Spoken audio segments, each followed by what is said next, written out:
Echo, stop. Hello, everyone. Can you all hear me?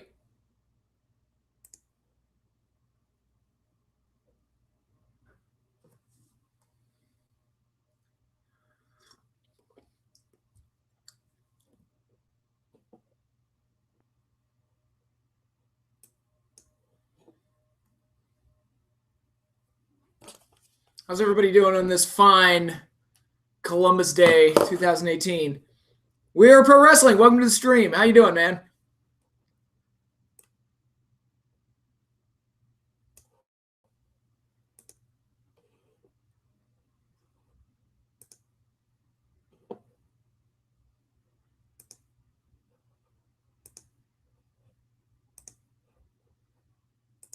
Just getting some things ready before we get started here.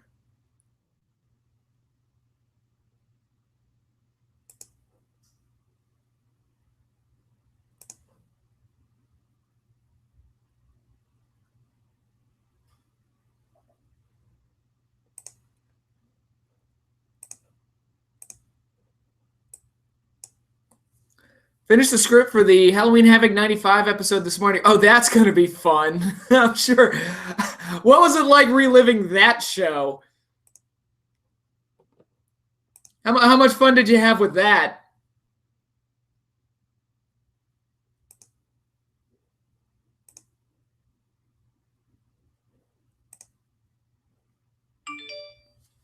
Whoop.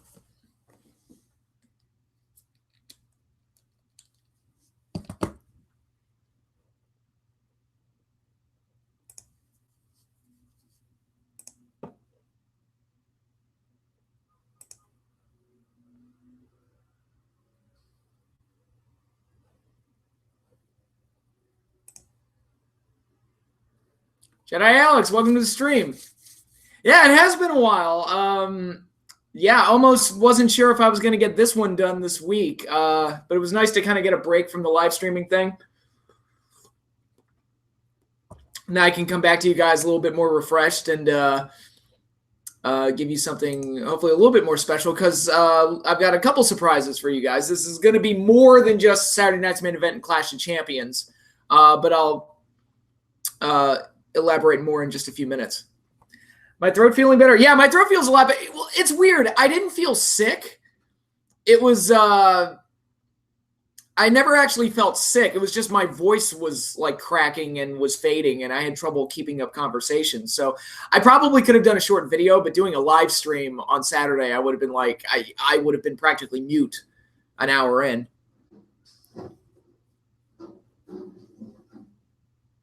Are you going to Glory by Honor this Friday? No, I'm not. No, I'm going to be a little busy. Won't be able to go, unfortunately.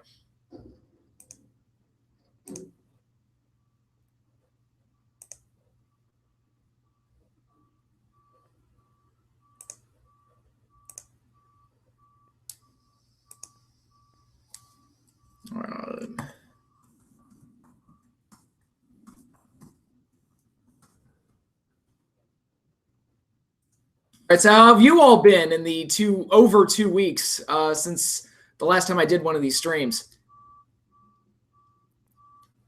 Mr. Gov, how you doing?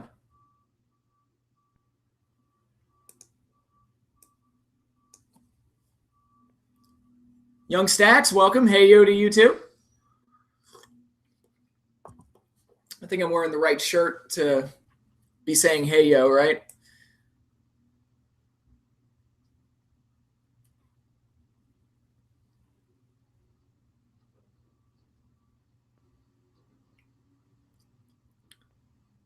All righty. I'm just making sure I've got everything I need here. Okay, so like I said at the beginning, this stream's going to have a little bit more to it than just Clash of Champions Saturday night's main event because I have a lot of things I have to do, a lot of things I have to catch up on. Oh, Sabu's, was Halloween Havoc 95? Was that Sabu's like WCW match? Because I got to be honest, the monster truck thing kind of, and the debut of the Yeti, that kind of trumps everything else on the card.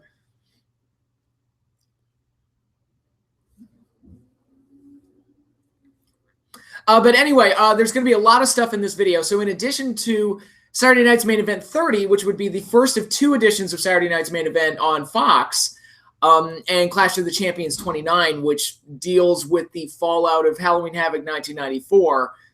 More on that later. Also got to do the top 10 matches for September.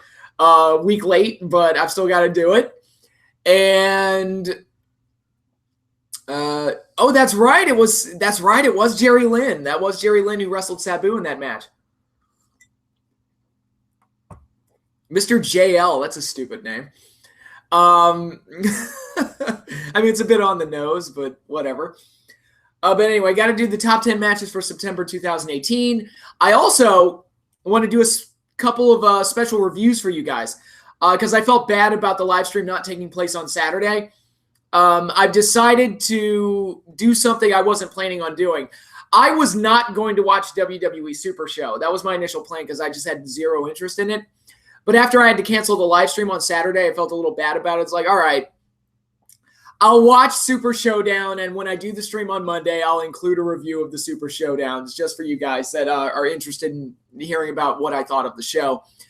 And also, I'm going to be reviewing Halloween Havoc 1996. Now, if you follow me on Twitter, you'll notice, I think it was Saturday night, I posted on Twitter that I rewatched, or watched for the first time, actually, Halloween Havoc 1996, and I posted my thoughts on the pay-per-view, and I was like, you know what?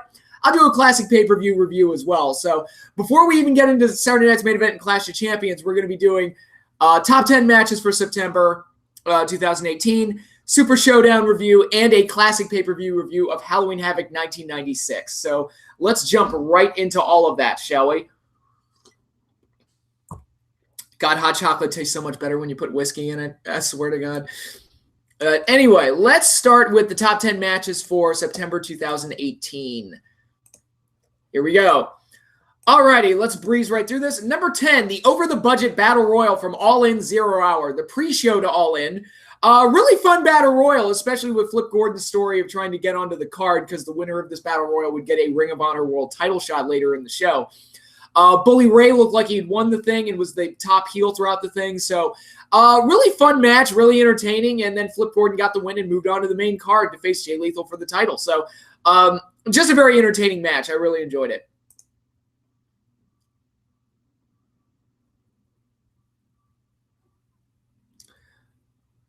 You mean the Super House Show? Yeah, the Super House Show. The house show people are treating it more than just a house show. Yeah, I'll have more to say about that as I go over it. But anyway, I enjoyed the over-the-budget Battle Royal.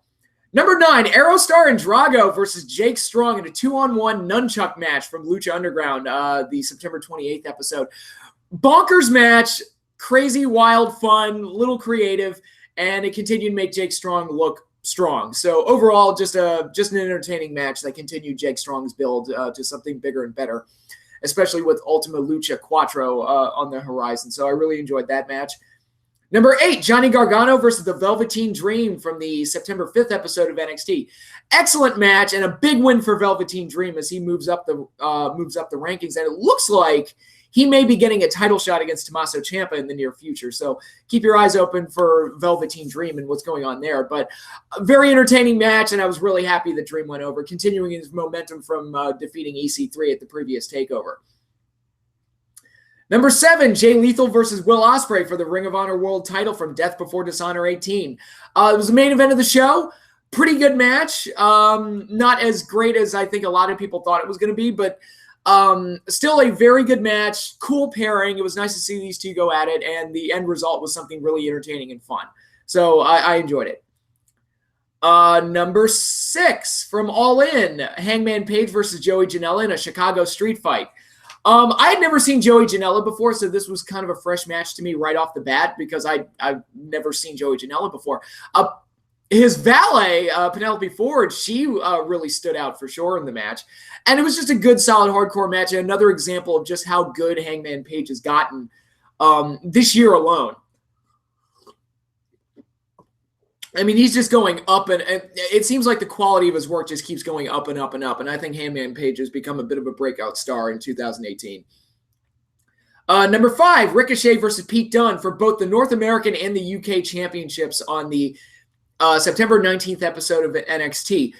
Great match, outstanding stuff. Wish we had gotten a finish, but the non-finish was kind of expected given the build-up and the expected involvement of the Undisputed Era, or as I like to call them, the NXT Kingdom. Overall, though, it was an excellent match. Very good work between the two guys, and one of the bigger matches on weekly NXT television, bigger than what we normally get. So overall, it was a very good match, even with the non-finish.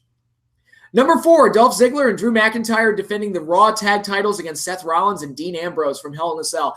Far and away the best match from the Hell in a Cell pay-per-view. Excellent tag team match. Sorry to say that the 6-man tag with the full Shield and Braun Strowman thrown into the mix. It didn't get better, unfortunately. I'll have more to say when we get into the Super Showdown review, but I thought this tag title match was excellent and was far and away the best thing on the Hell in a Cell pay-per-view. Number 3, Nick Aldis defending the NWA World title against Cody from All In. Probably the emotional high point of the pay-per-view. Seeing Cody win the world title, the NWA World title that his father held, really well set up situation. Great moment when he won the belt. Great old school type of match, and just very entertaining all around. It was just so satisfying to see Cody win the belt that I was just happy with it regardless. I mean, that alone made the match worth it for me, and the fact that the match turned out as good as it did was only the icing on the cake. So overall, really entertaining match, and the title change made it all worth it. Number 2, also from All In, Kazuchika Okada versus Marty Scurll. Started a little slow, but once it got going, it really, really got going. The match also went long. I wonder if that was the reason that the main event had to be cut short, because Okada and Scurll went longer than it was supposed to. But Okada and Scurll is a pairing that you don't really think much about. That doesn't jump out at me as like an instant pairing that you need to do. But once you get it, it's like, yeah, that could be pretty good. And it was really good. I thought it was an outstanding match. And Scurll looked good against one of the top main event stars in the world in Okada. So it was one of those matches where everybody came off looking good. And excellent stuff. Really enjoyed it. And one of the better matches from All In. But match of the month is going to go to the match of the night from All In. Kenny Omega versus Pentagon Jr., the friggin' dream match I didn't know I wanted. And these two tore it down and just had a crazy-ass, sick, awesome match. Those of you who've been following my channel for a long time, you know I think very highly of Kenny Omega. And being a Lucha Underground fan, I think very highly of Pentagon Jr. So mixing the two together turned out to be magic. And I thought they had the absolute standout match of the show, and I really, really enjoyed it from start to finish. And then you got the return of Chris Jericho setting up a rematch against Kenny Omega at the Jericho Cruise Line or whatever that whole thing is. That was just the icing on the cake. So all of this, from the match to the guys involved to the return of Chris Jericho and all of that stuff, all of this was great. Easily my match of the month. And now I have to assign a brand of the month. Given how special All In was and how well the show turned out and what it meant to professional wrestling for this show to exist, I'm going to give brand of the month to Being the Elite, specifically Cody, the Bucks, Marty Scurll, Hangman Page, those guys who went out there, specifically Cody and the Bucks, who went out there, promoted their own event, put their money where their mouth is, bet on themselves, and put on one of the best shows of the year. And good for them. They deserve all the praise that they get for that show. It was an awesome experience. I was just happy to be a part of it. Even watching it at home on the Fight app, I was just happy to be a part of that event. It was just stellar, stellar stuff. So there's no question in my mind. I'm going to give those guys brand of the month for what they were able to do. Okay, just following up with the comments. The only good match I know of is Cedric Alexander versus Buddy Murphy. The rest was okay to me. I'll talk more about that in a bit. Vinnie Mac, welcome to the stream. How you doing? Okay, welcome back, Jedi Alex. You didn't miss much. I was just wrapping up the top 10 matches of the month. So now that I have wrapped that up, let's get into the reviews that I'm going to be doing. Like I said, I'm going to be doing a review of Super Showdown and Halloween Havoc 96, which is a bit of a classic review. Let's go into Super Showdown first, because this was a show I was not going to watch because I had absolutely no interest in it. It felt like a glorified house show, and the big attraction they were selling, which was Undertaker versus Triple H for the final time, which is what they said the last time these two wrestled each other, I just didn't care. And it was hard. It was impossible for me to care. So I wasn't going to watch it, but like I said, I broke down after I felt bad about canceling the stream on Saturday. So this is going to be a little bit of an extra bonus for you guys. I will review Super Showdown. I'll be back in just a second. Just want to turn my fan on. There we go. It was getting hot in here. It's all like getting all humid and terrible. But anyway, Super Showdown was pretty much exactly what I expected it to be, which was a glorified house show. That's really all it was. No more, no less. Is it worth going out of your way to see? Probably. Unless you're like a diehard WWE fan, probably not. Because the thing I could liken it to, it kind of felt the same way that like an old Coliseum video, like back in the day when I would get like one of the old Coliseum videos and I would get all these matches that like I never saw on TV. I'm like, oh, that's neat. But the problem is in 2018, the WWE product with 3-hour Raws, 2-hour SmackDowns, 18-hour pay-per-views once a month or twice a month or whatever, something like this just doesn't feel as special. It just feels like more of the same. So the end result was a show that was overall kind of blah. Super house show. When I heard Triple H and Undertaker took up almost an hour, I was more happy I wasn't watching it. Asuka has been ruined beyond repair. I'm going to talk about that in a little bit. If you went to it live, you probably had fun. Seeing it on the network is different. Yeah, I think that's a fair assessment. If you were probably there live, it was probably a fun atmosphere. The venue looked great and the crowd was lively, and that's cool to see. But the overall event was just kind of, you know. It was just kind of another show on the network. It wasn't anything special. It wasn't terrible. I wasn't miserable the whole time, but there was nothing that really, there wasn't a whole lot that really sparked my interest. Although I will say the match of the night caught me by surprise. I will say that. So moving right along, let's just start with the show. We opened things up with the New Day defending the SmackDown Tag Team titles against Cesaro and Sheamus, the Bar. Okay, I'm just going to say it. New Day sucks now. They're one of those comedy acts that have been on TV every week for way too long, and now they've just kind of become like a dull, boring, stale act, where before, when they got over initially, they were funny because it felt like everything they were doing was sarcastic and like disingenuous, and now it's like, no, they've literally become those cartoon characters that they were sarcastically portraying initially. So, and I don't understand the pancake gimmick. I don't know where that came from. Just didn't do it for me. New Day's just not doing it for me anymore. But I thought the match itself was okay. Again, it was just kind of a pretty paint-by-numbers tag team match, although if you want paint-by-numbers tag team matches, follow me for the rest of this review because you're going to get a lot of those. I thought the match was perfectly fine. It was one of the better matches on the show probably, but it's not something I haven't seen like a dozen times. So it was fine, but nothing special either. Next up was Becky Lynch defending the SmackDown Women's title against Charlotte Flair in a match where she lost by disqualification. I said it at Hell in a Cell, I said it at SummerSlam, and I'll say it again here. The problem with these matches is that the fans clearly want to cheer Becky Lynch, and for some goddamn reason they're positioning her as the heel and Charlotte as the face when that's not how the fans are reacting to it. And they haven't pivoted, they haven't changed it. It's just, we're going to do this because fuck you. And the end result is it doesn't hurt Becky as much because at least the fans are reacting to her. But if you're going to position Charlotte as the top face, it does hurt her because now you're kind of positioning her as the female Roman Reigns. And that's a bad thing. You don't want that. So, yeah, the whole dynamic of the story that they're telling just feels out of whack because you have this heel that's being dastardly and the fans are cheering her. And it just kind of, like I said, it just throws the entire thing off whack. And I don't know why they just don't have Becky be the face and Charlotte be the heel. Like, I don't know why that's so hard. But again, the match was fine. Even within those parameters, the match itself wasn't a train wreck. It wasn't terrible. The DQ finish was well designed. If Becky Lynch was actually over as a heel, it would have worked. But I kind of like the DQ finish where she started whipping Charlotte with the title belt while she was locked in the figure eight. So that was kind of like a nice, like, dastardly way to get out of tapping out and saving your titles. But it's just that Becky Lynch just isn't working as a heel, and that's the problem. And she should be the babyface. And Charlotte, even worse than that, Charlotte's not working as a face. So it's just nobody's getting over in the way that they're supposed to be getting over. Pick a side. That's all we want. They say as they take away anti-Charlotte signs from the crowd. Yeah, yeah.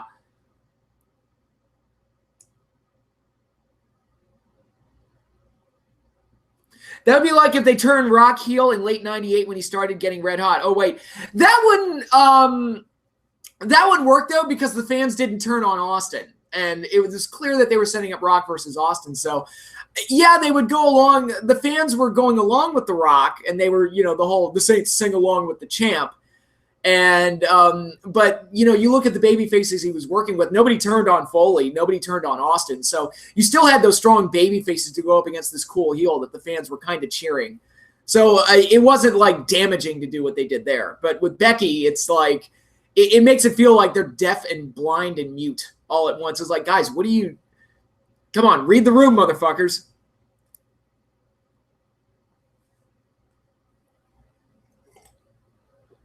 Charlotte's always been better as a heel anyway. Oh, just like her daddy. Ric Flair was always better as a heel. I never liked Flair as much as a face as when he's a heel. Okay. 1499 would like to speak to you. Was that when Foley won the title? Because that's my favorite Raw moment of all time. That one. But anyway, so that was the women's title match.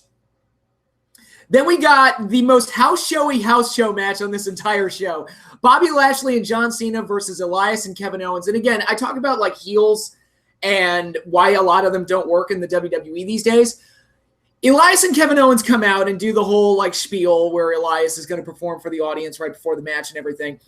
Can anybody tell me what Elias did or what Kevin Owens did in that whole segment that was heelish? They just kind of like went out there and performed music for everybody, and then Bobby Lashley and Cena come out and interrupt him. It's like, they're not doing anything that bad. They didn't insult anybody. They're not like, Elias isn't a terrible performer or anything as far as like his music goes. So I'm trying to figure out like where the heat's supposed to come from because it feels like the audience likes him. They dig him. So it just makes Lashley and Cena look like dicks for wanting to like silence him and stop his concert when the fans are clearly enjoying it. I mean, again, it's not like Elias and Kevin Owens are like doing these really dastardly things while they're performing for people. And again, it just makes the baby faces look kind of like bullies instead of, them actually trying to stop the bad guys from doing anything they're not supposed to be doing. Match itself was about as paint by numbers as you could possibly get. John Cena was out of the match almost the entire time until the end. I hear that part of that is because he's filming a movie and couldn't really take any bumps or anything. Yeah, his hair also looked weird. That was like, it's like, dude, what the fuck did you do to you? Somebody made the great comment. It's like Cena both looked older and younger all at the same time with that hairdo. It was really strange. Because in the face, he looks older, but in the hair, it looks like that adds like, I don't know, his face adds like 15 years and his hair subtracts 15. So it's kind of like this weird balancing out act.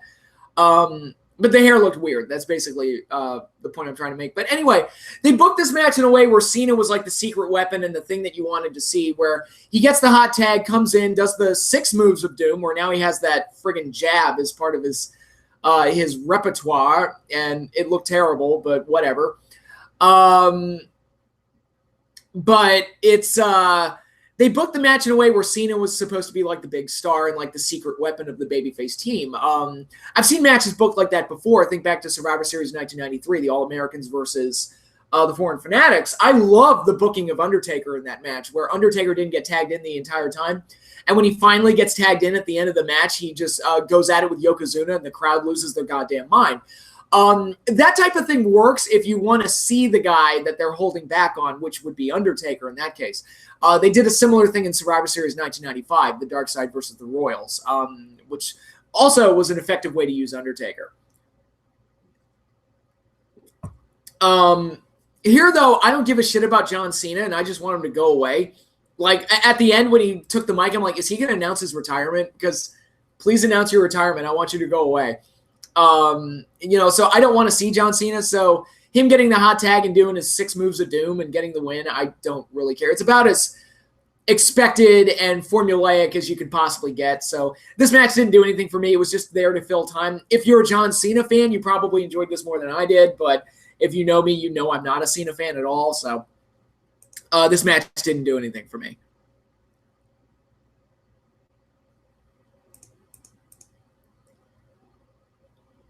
Okay, Cena's 6th move of Doom is absolute garbage. Elias and Steen actually did get a lot of boos in Seattle last week. See, I didn't watch Raw last week, so.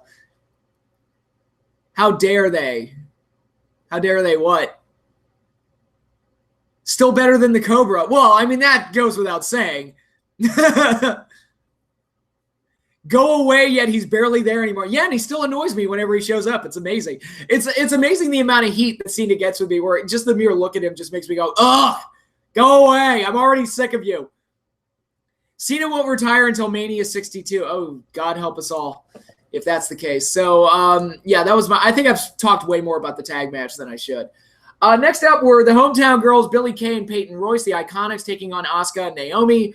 This was basically just a filler match to give the hometown girls a win. Kind of reminds me of when the APA and Taz took on the Right to Censor at WrestleMania 17. It was just there to give Bradshaw a win because he's the Texas boy, and give the home crowd, give the Texas crowd, give their guy a win on the big show. So that's kind of what this was. No more, no less. Asuka has lost any and all mystique that she ever had. I said it when they had her lose in kind of an anticlimactic way, that it's like, this is going to kill her mystique if they don't have a plan moving forward. And sure enough, ever since then, Asuka went from being like this unbeatable monster and this character with a lot of mystique built into her to being just another girl on the roster. And that's kind of what she is here. She was basically just an interchangeable cog to lose to Billie Kay and Peyton Royce. And it's a shame that it appears that Asuka is yet another victim of the main roster booking.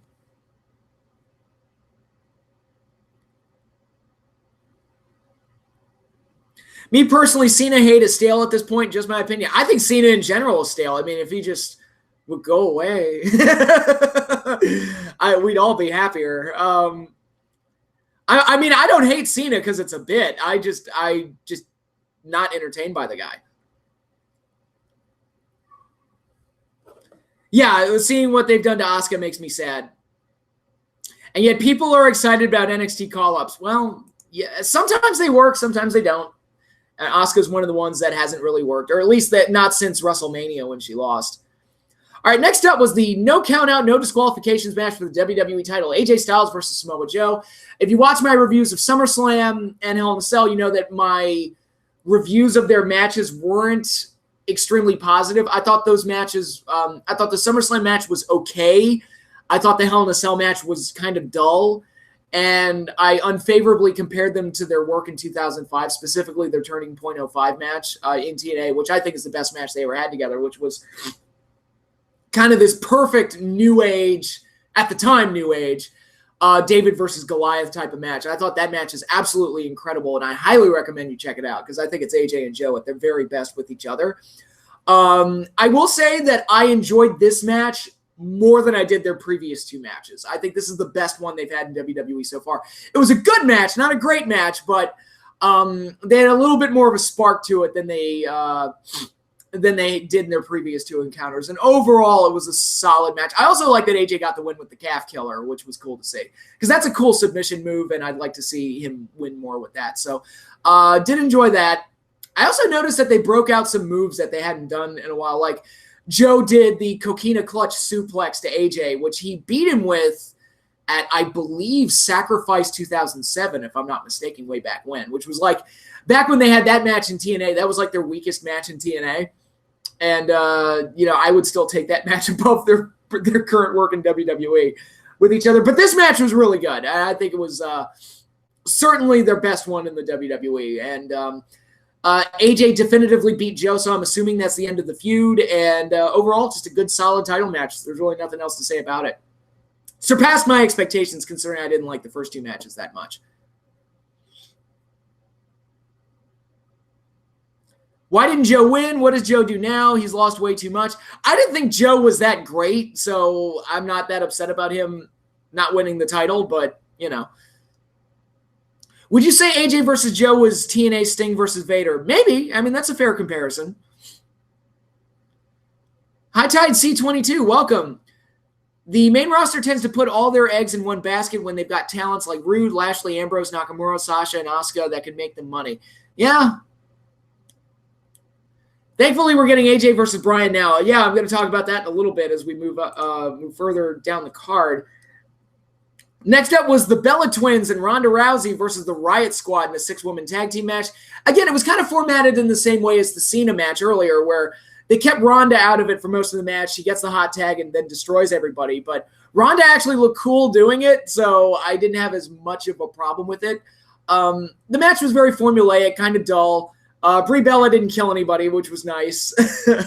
But Ronda did look cool, and I thought the double armbar finish was pretty cool. So, yeah, basically just a filler match, but one that had a little bit of flavor to it because of Ronda. And also Sarah Logan's nice to look at, so I wasn't going to complain about that.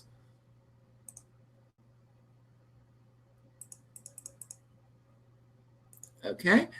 Next up was my pick for match of the night. Cedric Alexander defending the Cruiserweight title against Buddy Murphy. Yeah, I did not expect this match to be as good as it was, mainly because most of the time the Cruiserweight matches, when they do make it onto a main card, they're treated like filler anyway. So they either get bumped to the pre-show or they're treated with little hype, and I wasn't expecting much out of this, but I think maybe Buddy Murphy being in front of his home country crowd helped a lot. They kept calling Buddy Murphy the best kept secret in WWE, which is kind of true. I mean, I really enjoyed that match he had with Mustafa Ali on 205 Live a few months back. And everyone's been telling me he's just been getting better and better and better in the small role that they've given him. So this was a big spotlight match for him where he wins the title in a really good, athletic, cruiserweight style match. And I was like, wow, this is actually pretty good. I'm going to give this thing match of the night. It was just nothing special, nothing too crazy. It was just a good, solid cruiserweight title match with a nice title change in front of a crowd that really wanted to see the challenger win because of the hometown aspect. And that made for an exciting, hot crowd and overall an exciting, hot match. It was easily the best match on the show. I enjoyed it.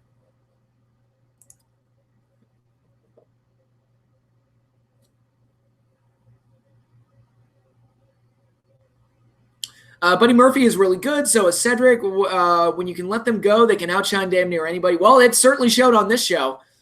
Absolutely. Before 205, Buddy Murphy's only claim to fame was dating Alexa Bliss. Now he's shown how good he really is. That's good to see. Yeah, I remember when it was him and Wesley Blake in NXT. And that was kind of the biggest thing that he did. They were the tag team. They had Alexa Bliss as their valet, and Alexa was kind of the star of the team, and they were just kind of they were okay, but Alexa was clearly the breakout star of that whole situation. But it's nice to see Buddy Murphy finally break out and do something with himself. And Wesley Blake is he's part of a group now on NXT. It's him and I forget the names that they've given him, but it's like him, somebody else, and then fucking Gunner, who I used to make fun of TNA for pushing back in the day because somebody in TNA really had a hard-on for Gunner. And I don't know why, because his promos weren't that great. He doesn't have the best look. He's not the best worker. Yet somehow he kept getting these big pushes. I didn't understand it. But, but Wesley Blake's doing something now in NXT too. So, hopefully that turns into something. All right, next up was The Shield versus Braun Strowman, Dolph Ziggler, and Drew McIntyre. I thought this match was going to be really good because Shield matches typically are really good. And like I said, in Hell in a Cell, they had the best match on that pay-per-view when it was 4 of these 6 guys. And I thought adding Braun to the mix and adding the full Shield team to the mix would do a lot to make it work. That did not happen. This match was kind of dull, kind of boring. Again, just typical house show match type of stuff. They did some stuff at the end that was cool, like Braun single-handedly breaking up the triple power bomb. But overall, it was just kind of a paint-by-numbers tag match. They also did the spot at the end where it looked like Braun was going to spear, I think, Dean Ambrose through the guardrail, but then Roman came out of nowhere and speared him through the guardrail. So there was some good stuff towards the end, so at least it ended fairly well. But getting to that point, it was kind of a messy, dull, uninteresting match. So, hot finish, but kind of a match overall.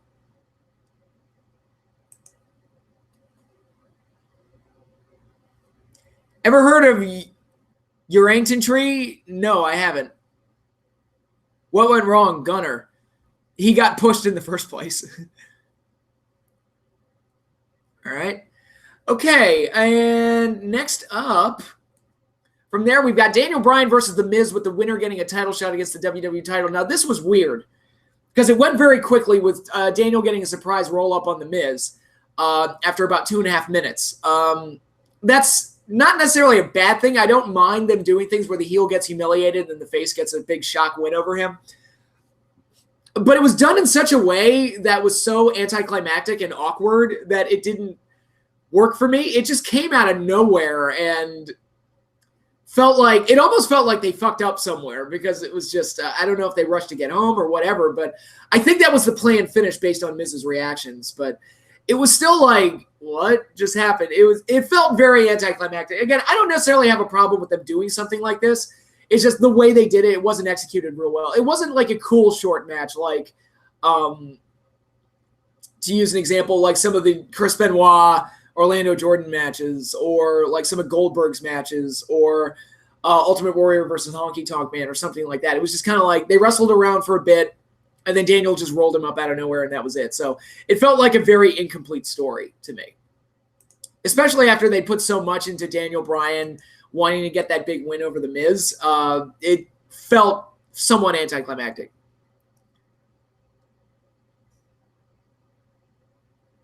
According to reports, they were fearing the show was going too long, so they cut Dragon and Miz's match from the original time.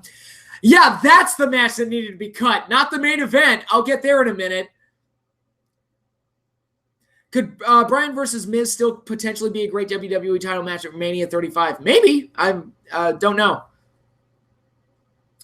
But anyway, let's move on to the main event of the show. Triple H versus The Undertaker, with Shawn Michaels in Triple H's corner and Kane in The Undertaker's corner, with the match being made a no DQ match at the last minute. Why did this get half an hour? Why did this get half an hour?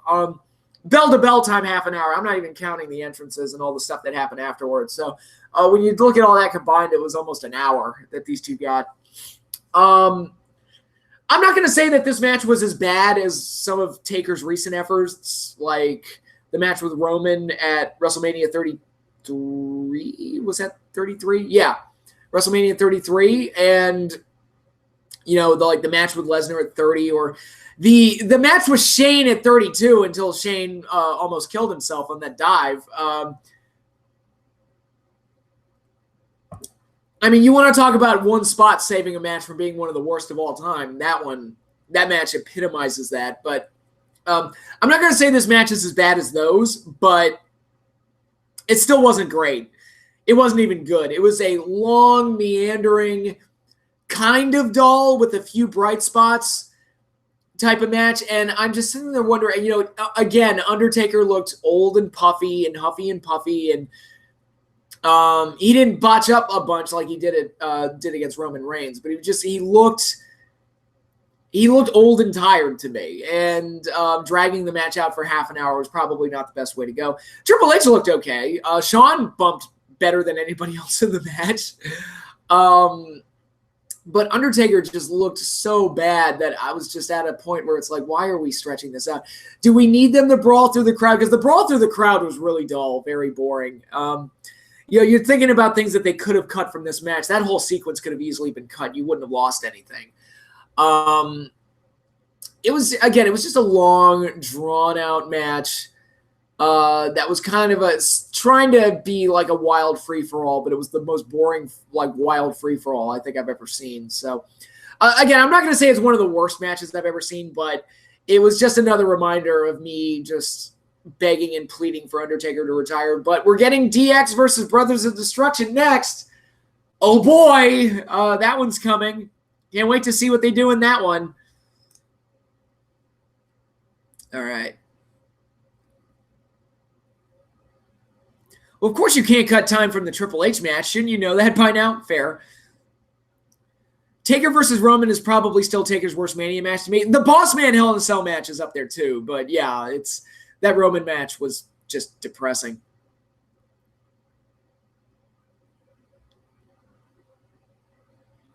I think Taker versus Triple H could have went the Lesnar Goldberg route and been great. It could have been shorter. It could have been much, much shorter, and I think it would have been better. So Sean's working all that tag match. I will see, I guess, come Crown Jewel. We will certainly see. So, yeah, it looks like this show set up some things for Crown Jewel because after the match, Triple H got the win, which I didn't care. At that point, it's like, I don't care who wins at this point. I just want it to be over. And then the Brothers of Destruction attacked DX post-match, so that's been set up for Crown Jewel now. And also set up for Crown Jewel is Daniel Bryan versus AJ Styles for the WWE title because Daniel Bryan got the win over The Miz. So I might want to check out Daniel Bryan versus AJ just for kicks. Hopefully that match goes well. But DX versus the Brothers of Destruction, I have absolutely no interest in that match at all whatsoever. And it's like, good Lord. Please don't let that match go half an hour. Please be smart. Please. Pretty, please keep it hot 10 to 15. I think you'll probably be okay. But holy Moses. Oh. So anyway, main event wasn't great. Most of the show wasn't great. The only two matches that really kind of stood out to me were the Cruiserweight title match, which was far and away the match of the night. And I thought AJ versus Joe was pretty good. Everything else was just kind of meh. It exists, and that was kind of this show. It's the show that just existed. Didn't piss me off necessarily, but it didn't do anything that really excited me except for those two matches I mentioned. So check it out for the Cruiserweight title match and the AJ Joe if you're so inclined. Everything else is easily skippable, I think. Easily skippable. All right.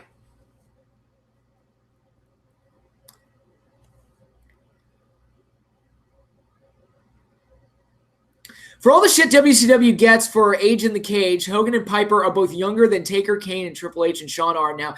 It's so funny how that all worked out, isn't it? Like, I remember in the late 90s, like, people were calling WCW Jurassic Park. They were making fun of how old everybody was. And now it's like, we can't move on past Undertaker. We can't move on past Triple H. And it's like, dude, motherfucker, they're all older now than all those old farts you were making fun of back in the day. So it's just funny how everything just kind of turned on its head and how the narrative certainly changed over the years. And the WWE fans now are like, the ones that are really diehard sycophants are like, Taker's great. Keep giving me more Taker. He's special. And it's, you know, okay, sure. I mean, I'm not going to tell you what you can and can't enjoy, but I don't understand how, like, WCW got that reputation that it got, and nowadays it's like, old people are awesome. What's going to happen when Triple H, HBK, Taker, Rock, and etc. are all gone? Good question. I mean, Cena's almost basically out the door at this point, so what are they going to do when he's gone for good? You know, it's like, and they did this to themselves. It's not like, you know, nobody else saw this coming. They just kept relying on the past, and poorly booking their current stars, and now they're basically handcuffed to all these people to where they can't live without them. But anyway, so before we jump into Clash of the Champions 29, I do want to review another WCW show.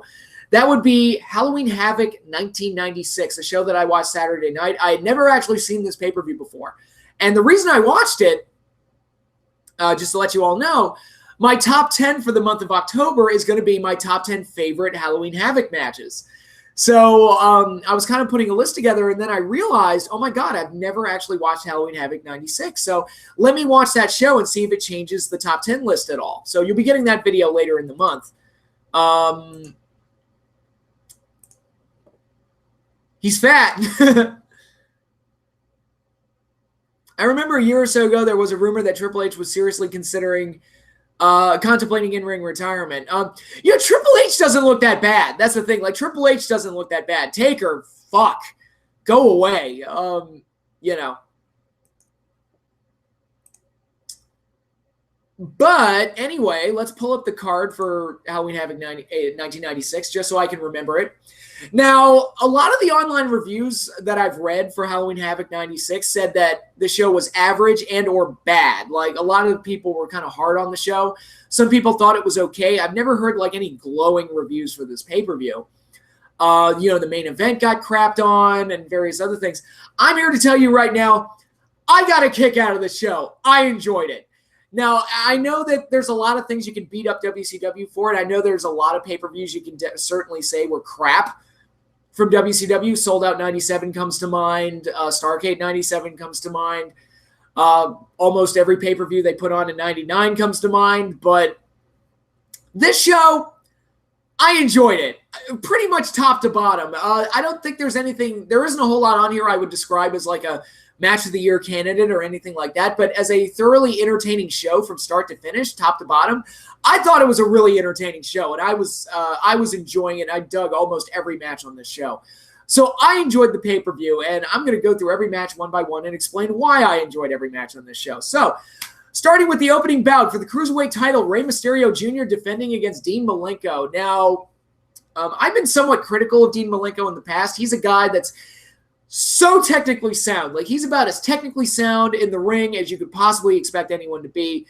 The flip side of that coin is that he's got the personality of molasses and is boring as hell. So, but if you put him in situations like the feud with Chris Jericho, he works really well and gets a little bit of fire, a little bit of passion in there, and something he can sink his teeth into. He turns out really well. But most of the time, he was just the guy having technically sound matches with no personality. And because of that, some of his matches bored me. This match did not bore me. I think Rey Mysterio and Dean are stylistically so different from each other that they were able to put together a very exciting match, with Rey being the high flyer, Dean being the ground technician. And I thought overall this was a nice, action-packed, wild, exciting match, especially towards the end when Rey really started to break out some of the things that he could do. And it was also cool to see a young Rey Mysterio go to town, go to work. Dean Malenko ultimately won the match and won the Cruiserweight title. Cut a boring-ass promo later in the show, but I thought this match was really exciting and really good. And I would say of all the matches on the show, this was probably the one I enjoyed the most. Really good opener, really action-packed stuff. I highly recommend checking it out, especially if you're a fan of the Cruiserweight division. I really enjoyed it. Next up was the Lord of the Ring match, the battle for the Lord of the ring, which Diamond Dallas Page had won earlier in the year in that like Battle Bowl type of match. Diamond Dallas Page taking on a young Eddie Guerrero. And this is a unique pairing, not one that you saw very much of. And two guys that rank very highly among my favorites during this time period. So it's a unique pairing between two guys I liked and not something I'm used to seeing. So I immediately, when I saw that this match was on the card, I was like, ooh, I want to watch that. Eddie versus DDP. And it was a good match. I thought they meshed together very well. I thought Eddie brought more of an athletic style to what he does to the match, and Diamond Dallas Page was more the brawling heel type, using some sneaky tactics to gain an advantage or whatever. And I thought it was overall a really, really solid match. Page ultimately won with the Diamond Cutter, my personal favorite finishing move in the history of pro wrestling. But just a good match between two guys that you didn't see work together all that much. So unique pairing, good solid match. Both guys look good. Page worked hard to match up with Eddie's stronger work rate. And overall, just a really solid match. I really liked it.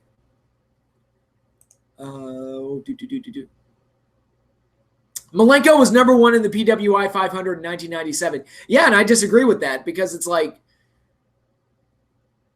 to be fair, Spring Stampede 99 is really good. You should check it out. Was that the one where Page won the title?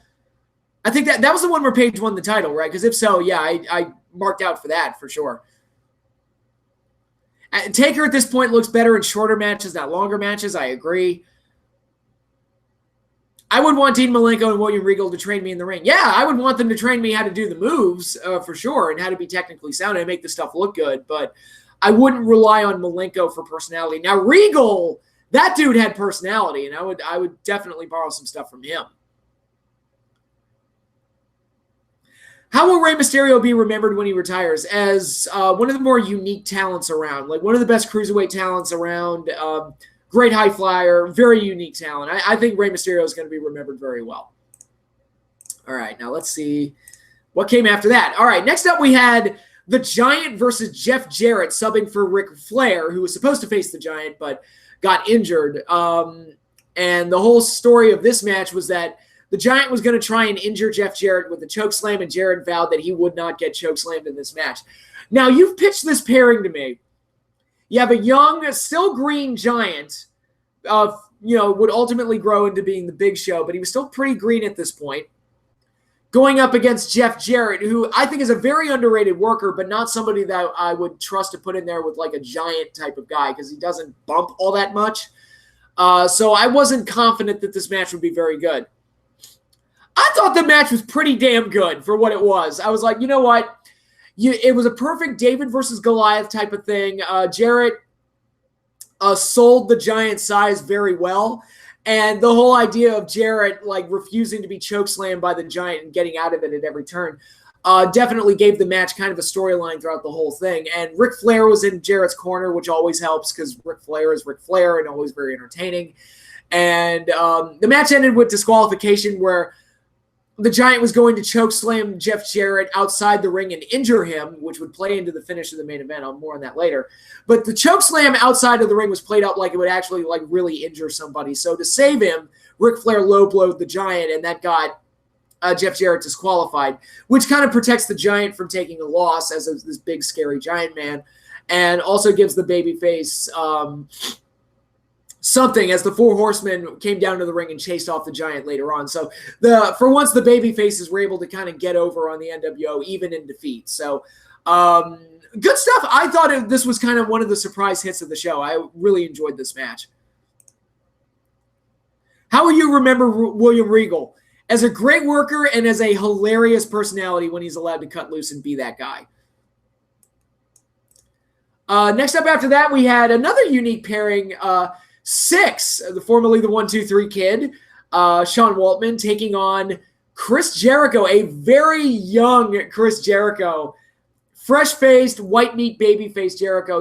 There was a lot of clay there with Jericho. He's still kind of a dull, bland baby face, but there was clearly a lot of clay there to mold into something special. And as we will all see, he would become something special. And I thought this match was entertaining as well. Jericho got to show off his athleticism against a veteran in Six, and Six worked really well with him. So it was overall like a good athletic match.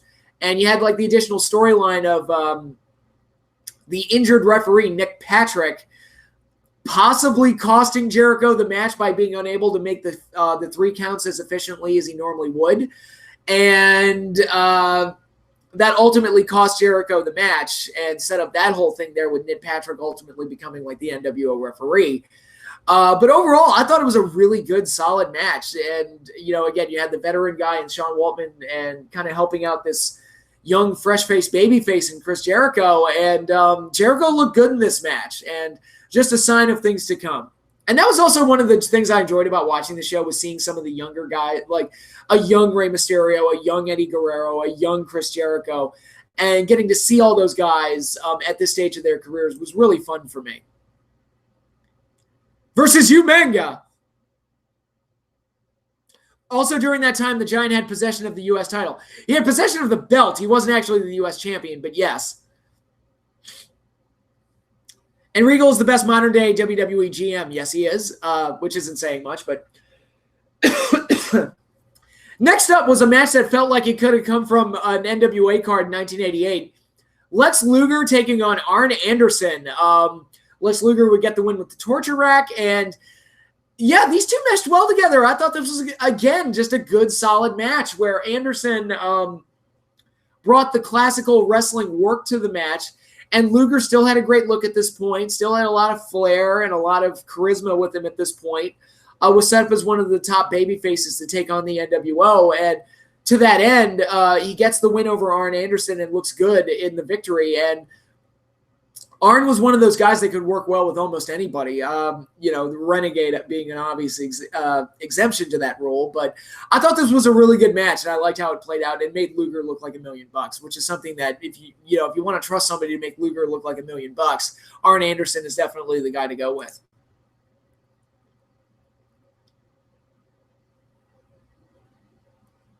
And then a year later, he wins the WCW World title on Nitro. Yep, sure does. Okay, and then after that, we had another match I expected to be terrible. Steve McMichael and Chris Benoit taking on the Faces of Fear, Ming and the Barbarian.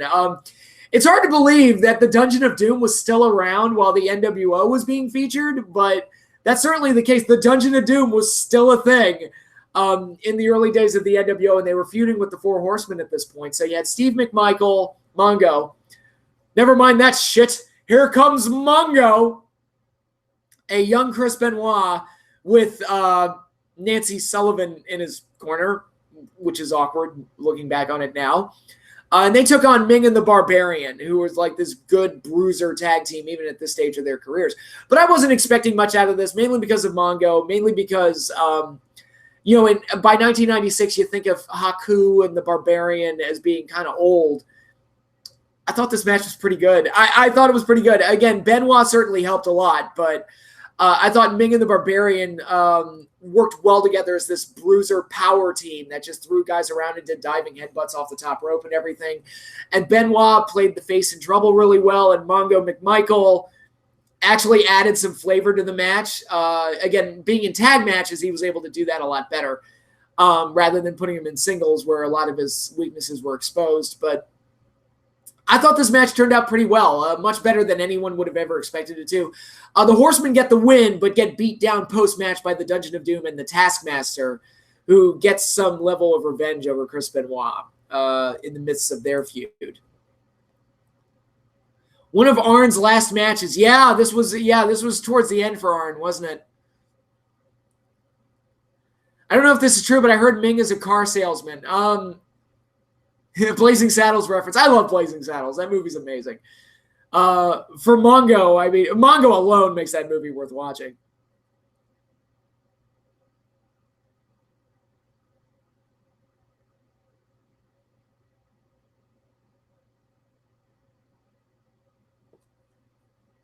Ming is a boss, even still to this day.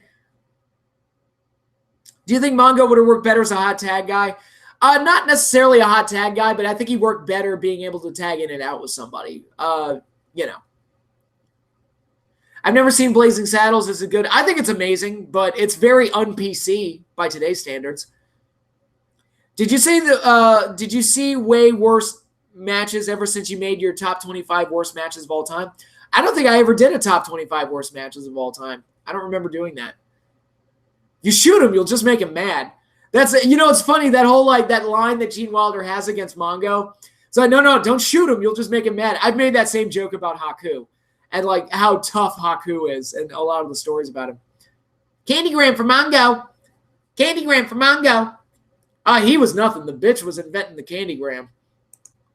My favorite line from that movie, I'm just going to say it. It's very un-PC, but I don't care. My favorite line from Blazing Saddles, where the white women at? I'm not going to explain the context or anything. That is just my favorite line from that movie. But anyway, continuing along with Halloween Havoc 1996, we've got a historic WCW tag title match as the Outsiders took on Harlem Heat. Kevin Nash and Scott Hall win their first WCW tag team titles. So for that alone, there's a lot of historical significance in this match where the Outsiders won the WCW tag team titles. As the NWO continue their dominance over WCW. But even without that, I thought the match was pretty good. I thought Booker showed some signs of the star that he would ultimately become. I thought Scott Hall and Kevin Nash both worked hard in this match. I know that they were two guys that were accused of phoning it in a lot, and sometimes that criticism was fair, but I thought they worked hard in this match and worked well with Booker and Stevie Ray, and they had a nice kind of old school power match in a way. And, Sherry got involved at some points, which was fun. Colonel Parker, who I think is an underrated manager, he got involved in the finish actually as the little chicken shit was going to hit Kevin Nash with a cane while the referee was down. But Kevin caught him, and then the chicken shit to get away from Kevin Nash, he gave him the cane, which gave Kevin Nash a weapon to use against Harlem Heat to ultimately win the tag title. So overall, I thought this was an entertaining match. I just thought it was a really good, solid, old-school type of match with a historic title change. So it's worth checking out for that alone. John Christophic, welcome to the stream. How you doing? Where would you put Harlem Heat in the list of best WCW tag teams? Top 5, easily. I think they're one of the better WCW tag teams.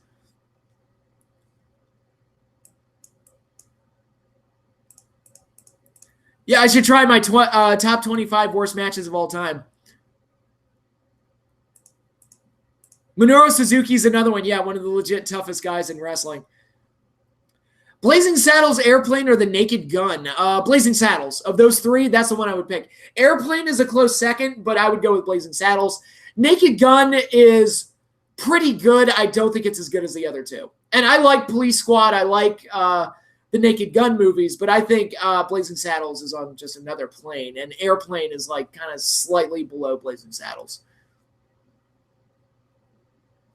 Did Stevie Ray ever work for WWE? As far as I know, no. Feel free to correct me if I'm wrong, anybody in the stream. But moving on along from there, we have the main event. Hollywood Hogan defending the WCW World title against Randy Savage, who, by the way, participated in a fan giveaway. As a fan, would win the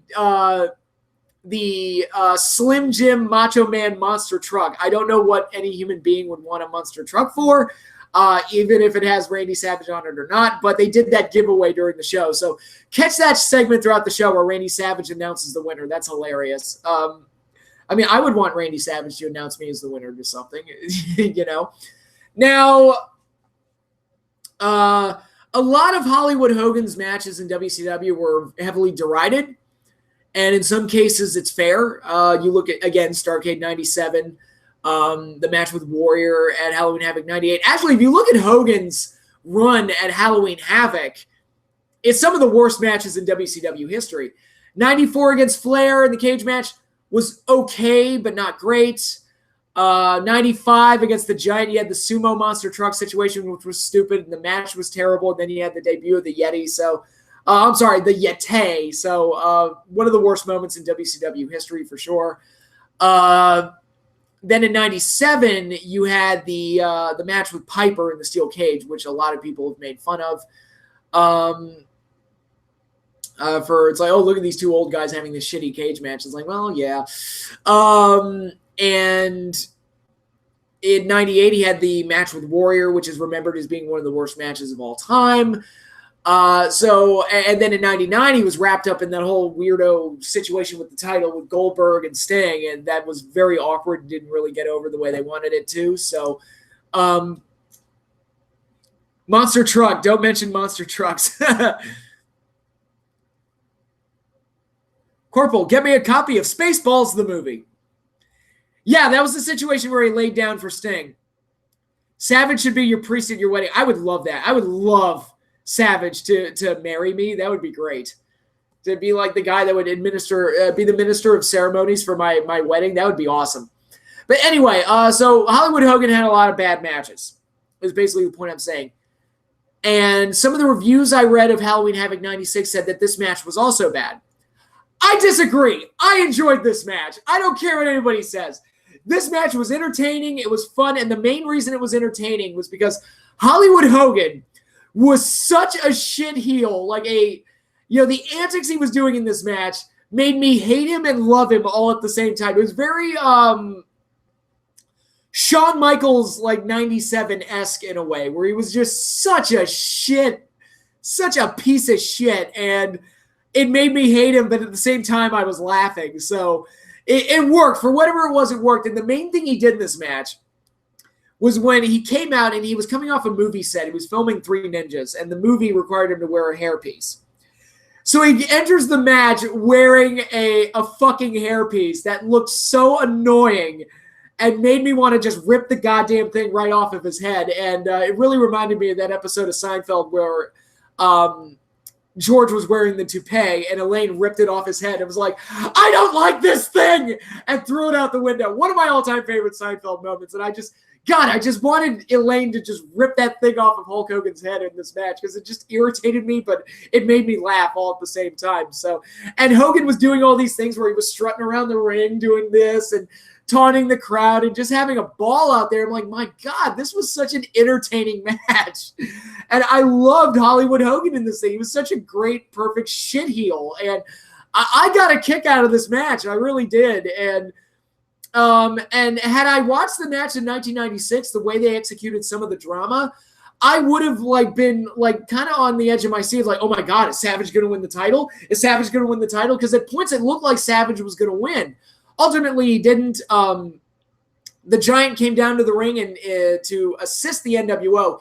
He chokeslammed Randy Savage on the outside of the ring, which again, as I said earlier during the match with Jarrett, he tried to do that with Jarrett. Flair broke it up, but it was played up like if you get chokeslammed on the outside of the ring by the Giant, you're going to get seriously injured. And they played that up here as Macho Man did that to, or as the Giant did that to the Macho Man and set Hulk Hogan up for the loss. This match was also unique because I can't think of too many other matches I've seen between. Now, I saw Hogan and Savage wrestle each other like a million times.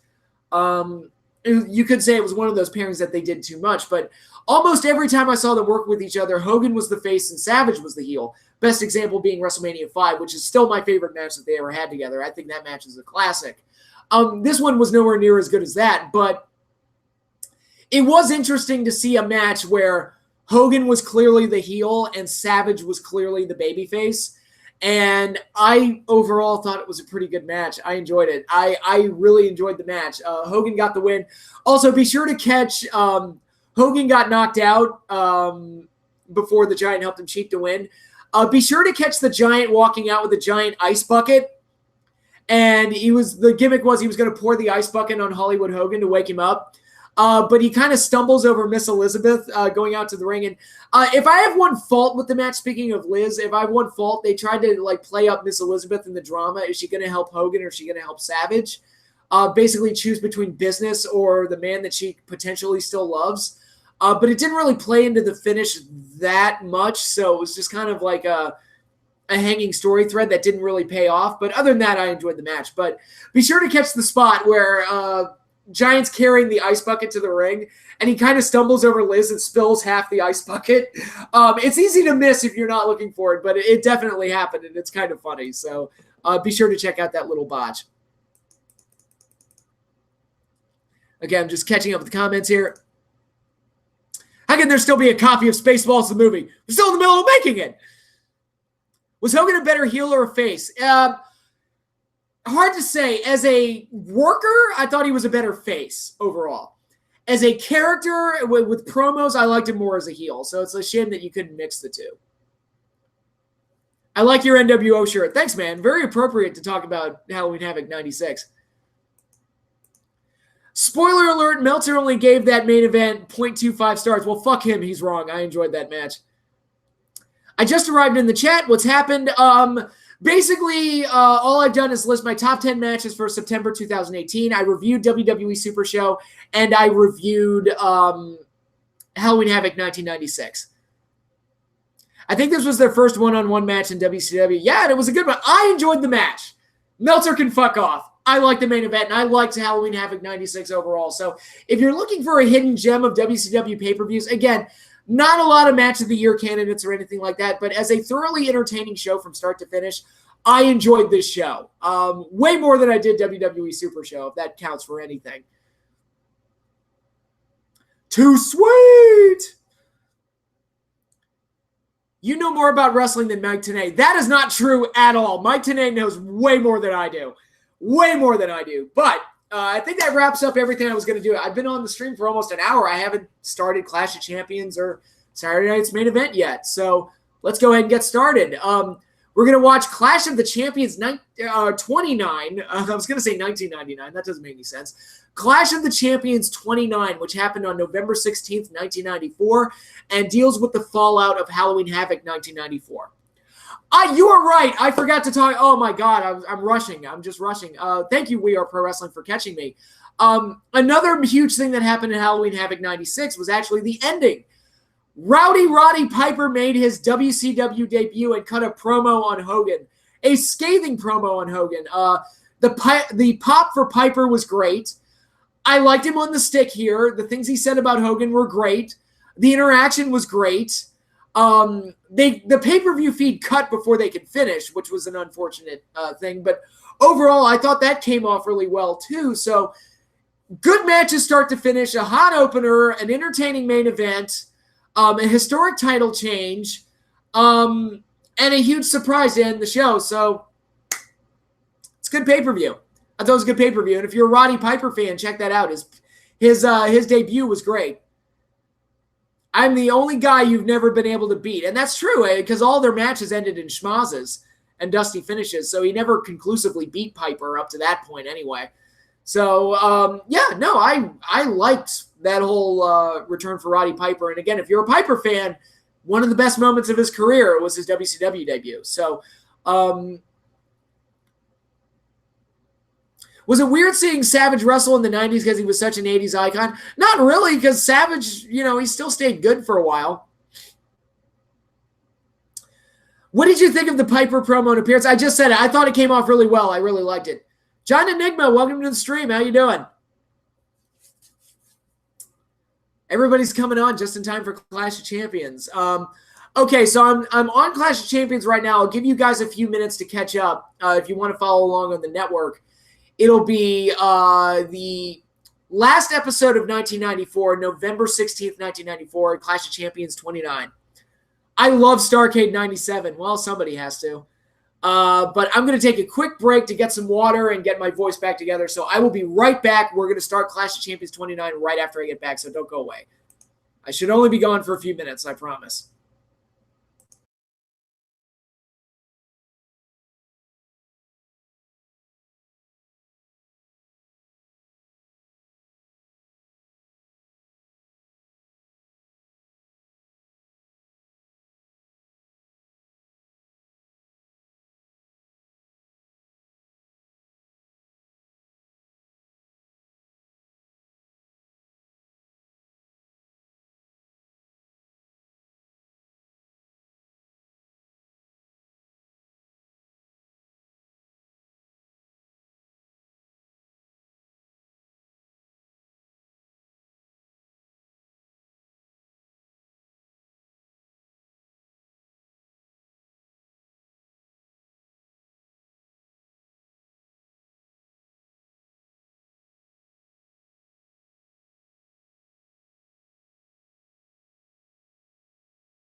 Hello, I'm back. I have returned. Can everybody hear me?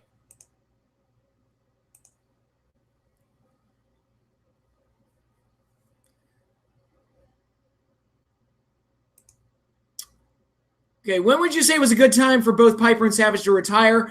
Probably not long after Piper showed up in WCW. In Piper's case, probably 97, 98 would have been a good time. Okay, we're going to get started with the Clash of Champions 29. Clash of the Champions 29 features Hulk Hogan, Sting, and Dave Sullivan against the Butcher, Avalanche, and Kevin Sullivan. That started off so good. It was like Hulk Hogan, Sting, and oh boy.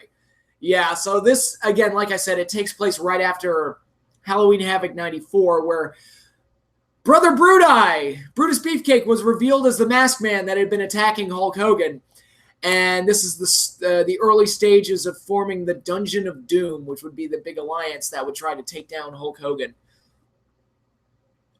Yeah, one of these is not like the other. Yeah, Hulk Hogan, Sting, and Dave Sullivan. Good old Evad, whose gimmick at this point was basically a big Hulk Hogan. So he's basically... Okay, here's my summation of my summary of Dave Sullivan. He was like Tugboat, but shittier.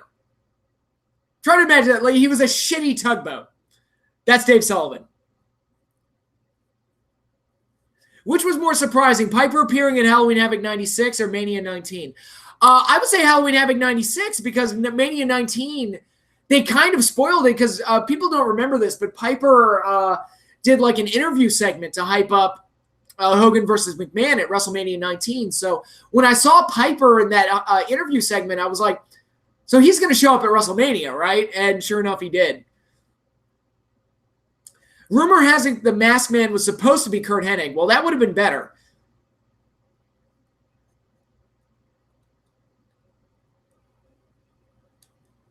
Yeah, the build-up to Starrcade 97 is amazing. I'm not questioning that. It was just the execution wasn't great. But anyway, we're going to get started with the Clash of Champions in 5, 4, 3, 2, 1.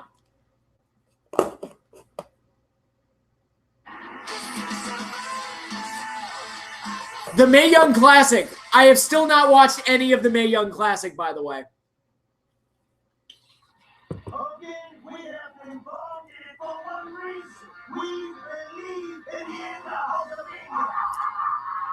So I love the gimmick of having a religious cult that's dedicated entirely to destroying Hulk Hogan and Hulkamania.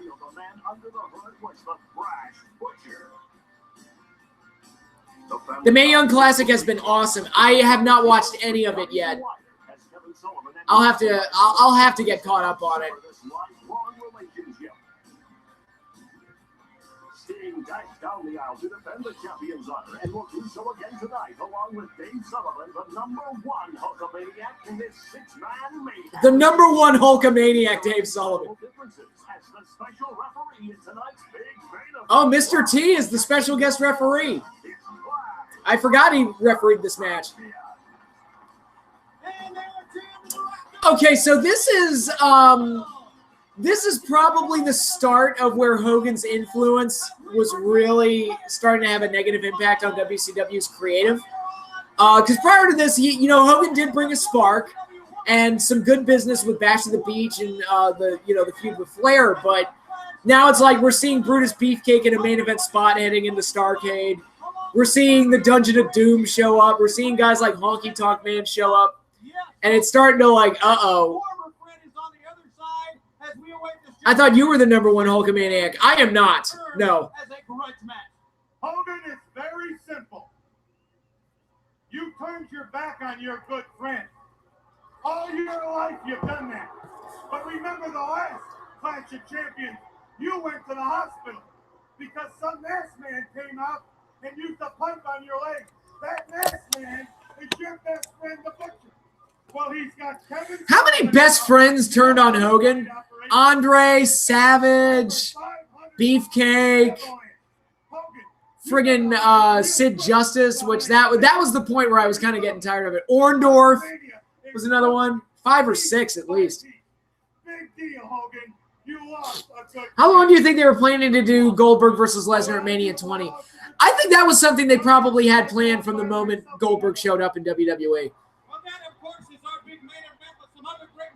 When would you have done Brett versus Hollywood Hogan?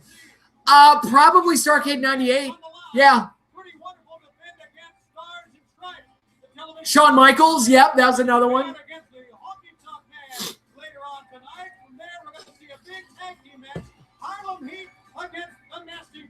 Also tonight at our Clash of the Champions event, Vader collides with the natural Dustin Rhodes. Big Van Vader. Also see Van a little bit later on, U.S. title on the line return match.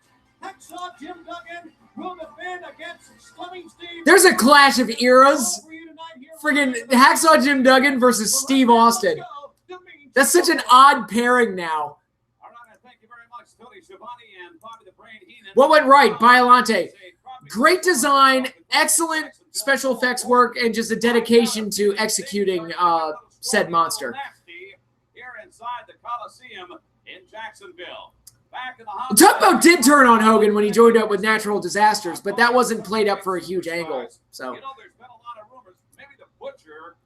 yeah, Chic Tugboat. That would have been like, I can't believe that was ever pitched. I can't believe that even was considered. Are going to ask the Butcher. Ladies and gentlemen, right now, call the hotline at 1-900-909-9900. You know that movie you reviewed, Them? If that movie was in color, would the ants be red? They probably would have made the ants red if it was in color, just to make them stand out more. Yeah, the match graphics, that's always nice. Colonel Parker with Ming. What's he doing out here? Along with bodyguard Ming, Colonel Parker, you're not slated to be part of this card tonight, but I know you're watching very closely. What I'm here for, I'm bearing the most important contract in the history of professional wrestling. You know, actually, I come here tonight to these two tag teams fighting for the world title here tonight. Some important food for all, and I think it's time that y'all die. Attitude Era Steve Austin would have been a top heel in the Hulkamania era. Well, Bad News Brown. He was basically Austin before there was Austin. And the Stars and Stripes. Are you going to see the new Halloween movie? Yes. I definitely plan on seeing that. Colonel Robert Parker and Ming sounds like an odd pairing. Hey, why is the Southern gentleman that's clearly based off of a slave owner, why is he managing Harlem Heat? I don't know. Like, that doesn't seem to make much sense. One of those teams will have a chance to bask in the glory for a little while. But I can guarantee you this. Arn Anderson and Bunkhouse Buck get hold of you Saturday night. You'll drag the bottom of the barrel. All right, I thank you very much. I like Colonel Parker. He's a good manager. I believe he holds the paper. Doesn't get a lot of love, though. Right now, let's get up. He was, what was his name in WWE? He was Tennessee Lee.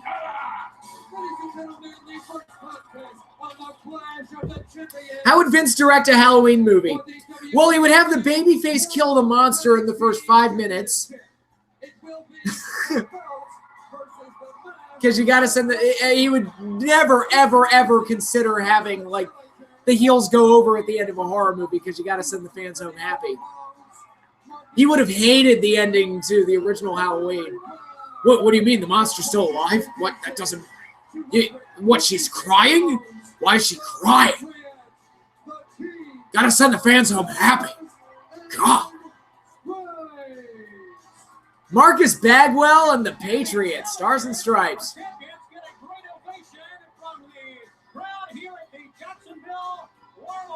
It would have been a bigger problem if Harlem Heat was shown as they're originally playing. Yeah. What, Kane and Cole? Yeah, that wouldn't have gone over too well. Ladies and gentlemen, the opponents in this contest for the World Tag Team Championship. First from New York City, 242. I tell you what, though, the production got a lot better in the mid-90s. Like, the set looks great. The dual, like, I don't want to call it a Titantron, but the dual video wall looks great. Now we got Paul Orndorff and Paul Roma. Pretty wonderful. Probably the best run of Paul Roma's career. And he's a former Horseman, and this was probably his best run.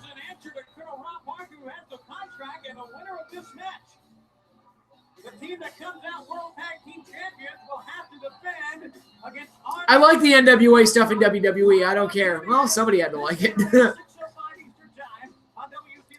What are your favorite 007 books, and which books are better than the movies? Moonraker's better than the movie and is actually one of the best books.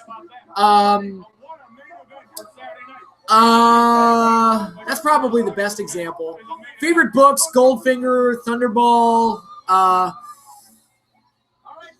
You Only Live Twice, which should have been the last book. God, it's been a while since I read them, but yeah, Moonraker is the obvious one. I liked Moonraker, the movie, for how ridiculous it was, but the book is one of the better books, for sure. You know what I've heard about this guy, the Patriot, is I heard he was involved in the Gulf War, and he had some radiation burns to his face. The Vince impression was spot on. I don't know if it was spot on, but Vince is fun to imitate. The Turnertron in WCW. Okay, that's fair. What went wrong with the NWO? No endgame. That was the problem. I think Connery had the best run as Bond as far as his movies go. Goldfinger, Thunderball, From Russia with Love, Dr. No, Diamonds Are Forever, You Only Live Twice. I liked all of his movies. Which Patriot is this one? The original Patriot, I think. Pretty sure it's the real, like, Del Wilkes. It's been back and forth. I assumed it was him. Remember last Saturday?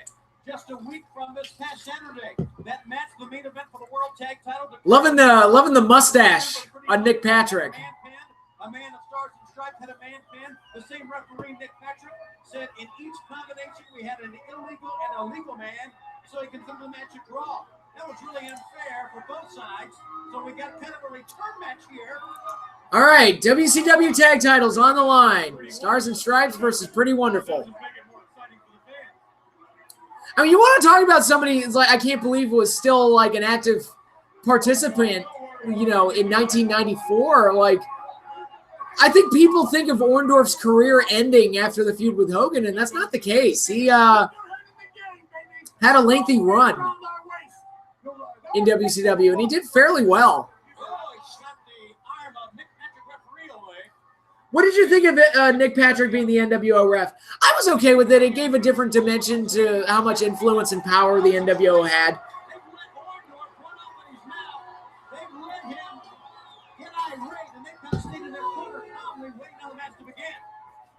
Well, there's two ways to look at that. Pretty Wonderful should not. When did Mr. Wonderful start wrestling? I'm assuming the 70s. He was probably around at that point. You wouldn't be a little mad. I don't know. I kind of like their attitude. A couple of elbows, and now Paul Orndorff wasting no time. That high impact style that he likes. It's always nice to see tag teams wear matching tights. Here we go. It's going to be probably the team with the best teamwork to come out ahead, who can keep that fresh man in. Well, that's it. Teamwork is going to have to pay off here. They're going to have to cut the ring in half, keep their man in the corner, and that goes for both teams. I got to go with Pretty Wonderful. They don't have to beat Stars and Stripes. Become World Tag Team Champions. Okay, I love Bobby Heenan as a commentator, but I think he made the call, like, look at Rama. Rama looked like a baby face there with the way he was flying around. There you go. But anyway, Bobby Heenan, I think every title match he ever called, he made the call. The challenger has to beat the champion. The champion doesn't have to beat the challenger. I think he said that every match. Every title match he called.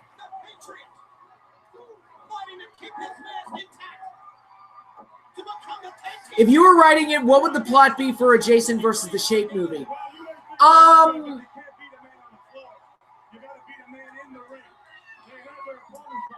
I mean, that's hard to think of. I think Freddie versus Jason did a really good job of creating a scenario where both guys, both monsters, would share the space together. One of the things, like, you know, that movie has a lot of flaws, but I think pretty much everyone agrees, like, okay, the Freddie versus Jason stuff in that movie is fantastic, and I would want to create a situation that would make sense for both guys to be together. Like, how would they cross paths? Because Michael Myers is the guy that haunts Haddonfield. So somehow, well, he haunts Haddonfield and Jason haunts Crystal Lake. So how would you get those two to cross paths? It would be very tricky. My idea would be maybe babysitters from Haddonfield are like running away from Jason or running away from Michael, and they find themselves at Crystal Lake, and Michael follows them to Crystal Lake and then cross paths with Jason, and the victims find themselves caught in the middle between the two monsters.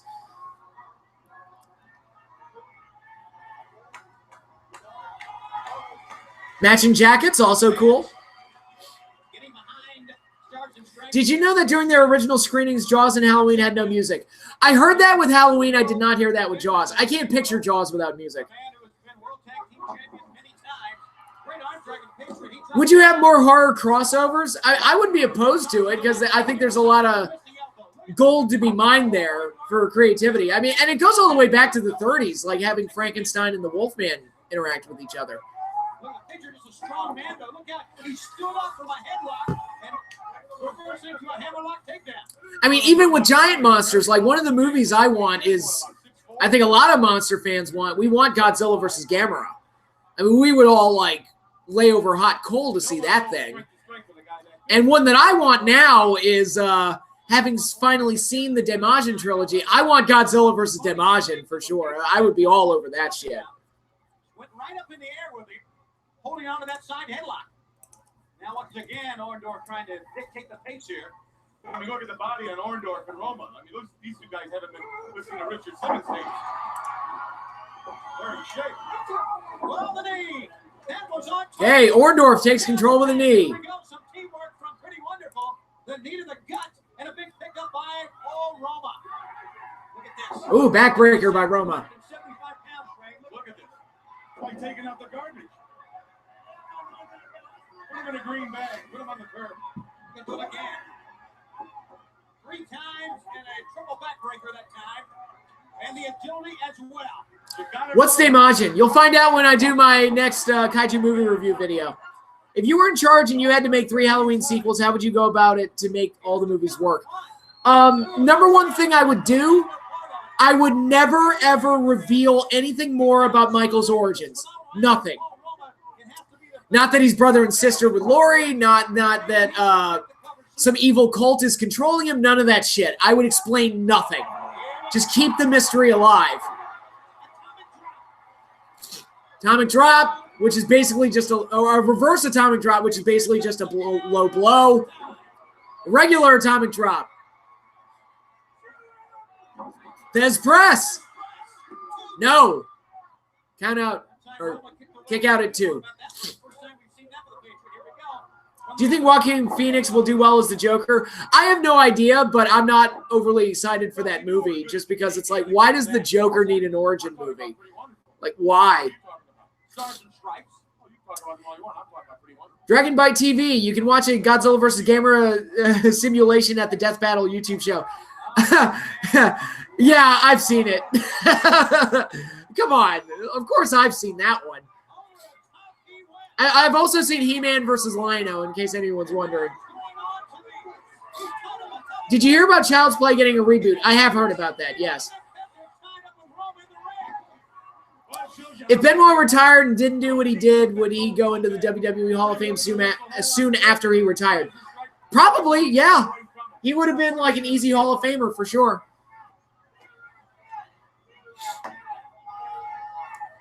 You want to know how I got these scars? No, I don't want to know.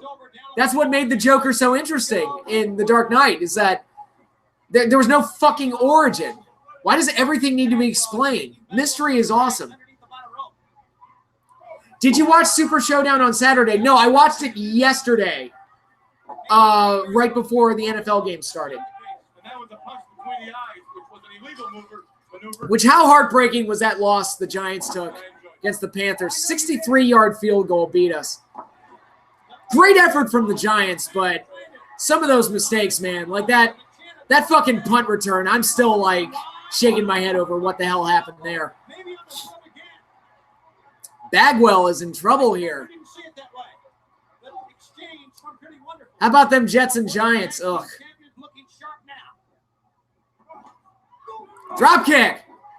Now what they're going to do is get Bagwell in their corner, keep him grounded, pick a part of the body and work on it. And work on it and work on it. Don't let him tag. Don't let him get a breath. That's what they've got to do. Into the ropes. Got a power slam right now. Wow. See, he should cover. That's right. I'll tell you why. I've been in a million tag matches. And I've been in a million single matches.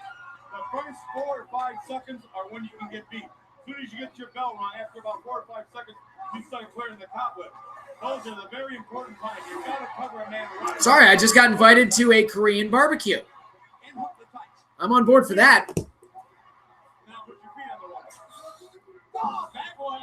Jets won yesterday. Congratulations. Knowing that Cleveland could be 5-0 if they had luck on their side is hilarious. Yeah, I know, right? They could easily. You change like 3 plays and they're basically 5-0. I'm watching it in sections because I have to manage my time. Backslide? No. Roma broke it up. 63 yards. Is that the longest field goal ever? In the NFL, it's tied for the longest, yes. There have been other 63-yard field goals, but yeah, it ties the longest. Sunset flip. He got him over. 1, 2. Oh, nice elbow by Roma to break it up.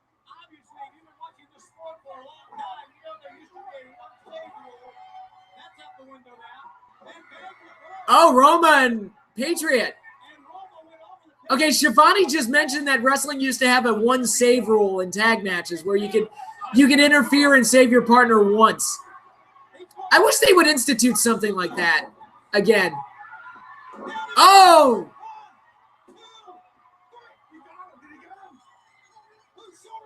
What just happened?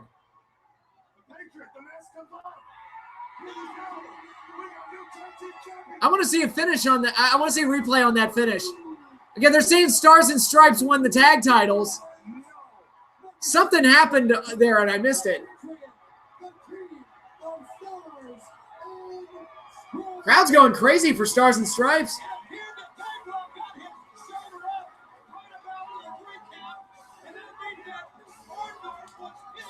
Matt Prater hit a 64-yard field goal when he was in. Okay, so I correct myself. 63 is not the longest.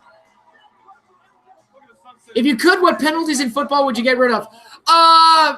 These roughing the passer calls are fucking killing the game, and they're getting ridiculous. And yesterday, I'm not trying to take away from the Panthers, but okay, so vertical suplex. Okay, so Orndorff stupidly, yeah, that finish wasn't well designed. Yeah, Orndorff stupidly didn't roll up on the vertical suplex, but Bagwell had his shoulder up, so Orndorff basically pinned himself. That was kind of a lame finish, but good match, but lame finish. But anyway, oh, hi, Hulk Hogan. What are you trying to sell to me? Hulk Hogan hotline, back when hotlines were a thing. But anyway, yesterday we got hit with an unnecessary roughness call. And basically what happened was our defenders were going for the ball on a pass, and one of the defenders accidentally collided with one of the receivers for Carolina. Clearly an accident, but they called unnecessary roughness, and I'm just like, Jesus Christ, guys, you can't call this shit. It's going to become touch football after a while.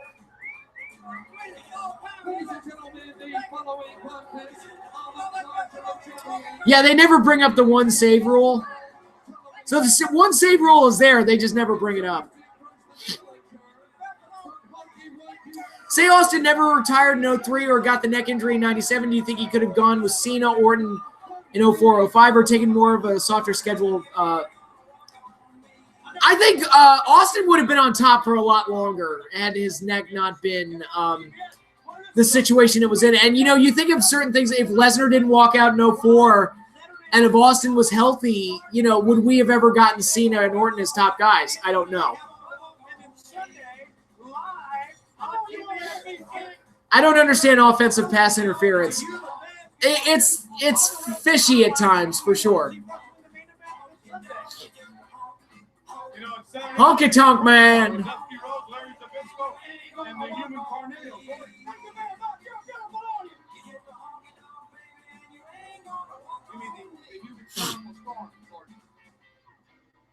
Ironically, would name a storm after Gordon. A lot of hot air does nothing but damage. And ladies and gentlemen, his opponent in this contest. Okay, so we're getting Johnny B. Bad versus the Honky Tonk Man. With the television title on the line.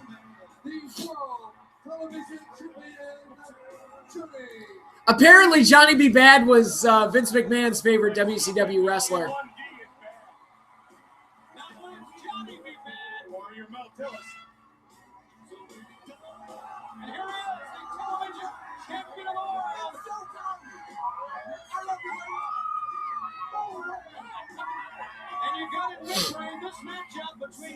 Lesnar versus Austin at Mania 21. Maybe, yeah, that could have happened. How would you react if you heard a "This is awesome" chant during a football game? I would lose my goddamn mind. It's like, motherfucker, at least wrestling's not real. And we all kind of know it's not real, so there's like somewhat of an excuse. But doing it at a real sport, I would just be like, fuck all of you. Unless it was like done in a way where it's like the crowd was chanting that their team won a big game. Then it'd be okay, but you know, that's just me.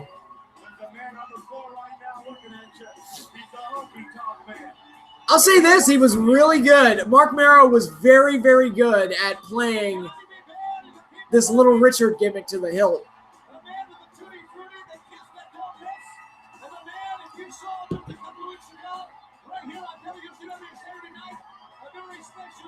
Bad blaster.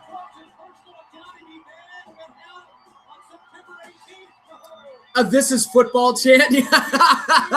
This is football.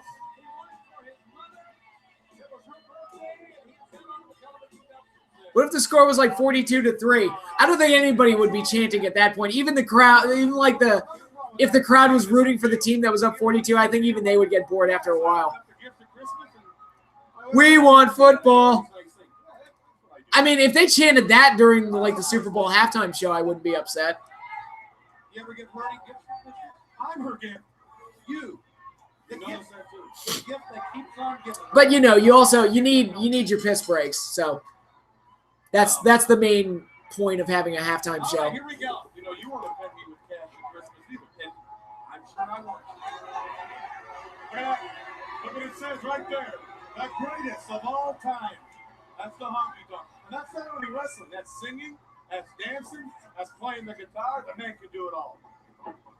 From the neutral position, Johnny B. Bad will push the honky tonk man back to the corner, and he gives a clean break. Ah! That's Johnny B. Bad's style, but against the honky tonk. Play forever.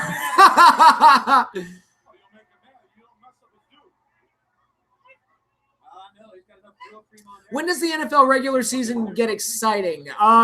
For me, the whole season's exciting, but it really starts to pick up as we get closer to the playoffs. Wrestling in the 80s and 90s was so much better than wrestling today. Well, today's wrestling, the problem is that their WWE in particular was just overexposed themselves and doesn't like pay attention to the finer details of creative to make the matches work. Johnny B. Bad working over Honky Tonk's arm right now. It is so weird. I mean, you want to talk about a weird thing? It is so weird seeing Honky Tonk Man in WCW. Shake, rattle, and roll. And he can beat you so many ways. Sometimes, that's right. He can beat you so many ways, this Honky Tonk Man. When you think you got him, he's got you. Let's go, Brady. Brady sucks. I mean, I wouldn't be opposed to a full chanting of Brady sucks, but Hammerlock by Bad. They went to a 10-minute time limit draw. Who had the better spear, Rhino or Goldberg? When Rhino would do the gore, he looked like he was cutting right through you. So I'll say Rhino. I'll tell you, I've been in this sport a long time, and I'll tell you, I've never seen things hotter than they are right now. There's so much competition, so many great athletes, so many liars, so many cheats. I love it. Those are your kind of people, aren't they? It's like Thanksgiving. Well, you know, they always bring up 18 relatives come over. You're only really one, two, or three there, right? They bring over 18 different plates of peas and corn and stuff you got to eat to make people happy. When I was at NXT TakeOver Philly, there was a fuck Tom Brady before the show. That's funny. Hey, Honky Tonk in control. Into the midsection. You have a unique outlook on life. Whipping Johnny B. Bad in, the big foot. Oh, Bad caught the foot.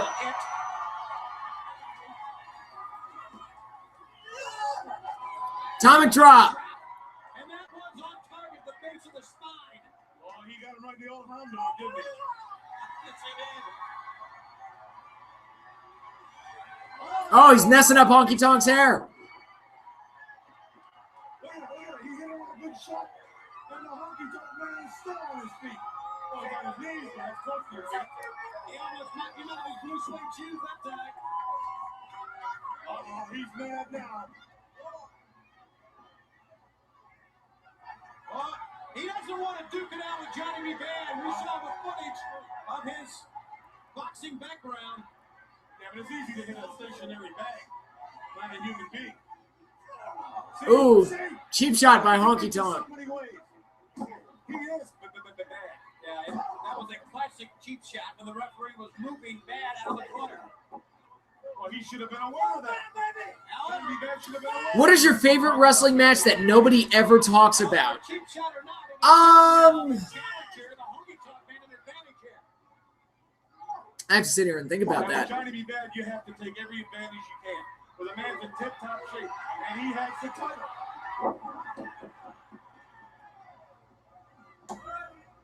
2 count, Johnny B. Bad out of it.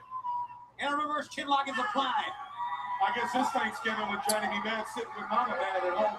They're passing around those bad wings. I guess if I had to pick one that never comes up in conversation, oh,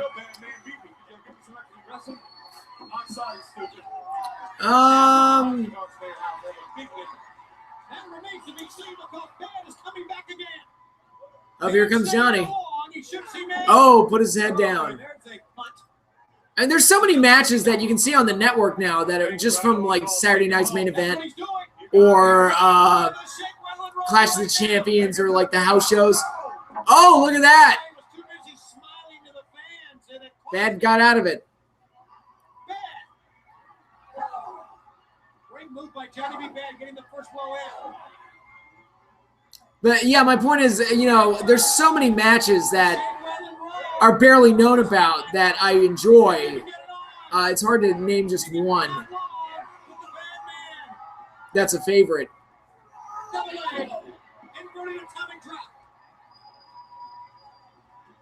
Are you excited for the Giants' future with Shepard, Beckham, and a fresh young QB once Manning retires? I question Beckham's maturity. I know Manning's going to retire at some point in the next couple years at least. But the one I'm more excited about is Saquon Barkley. I think that guy's really something special. How many polls does Russo have in his own house? I have no idea. Too many. I don't hear many people talk about Taker Kane at 14. I love that match. That's one of my favorite matches in Mania history. Honky Tonk's got the guitar and he just bashed it over Johnny B. Bad's head. Disqualification. Because Honky Tonk's an idiot.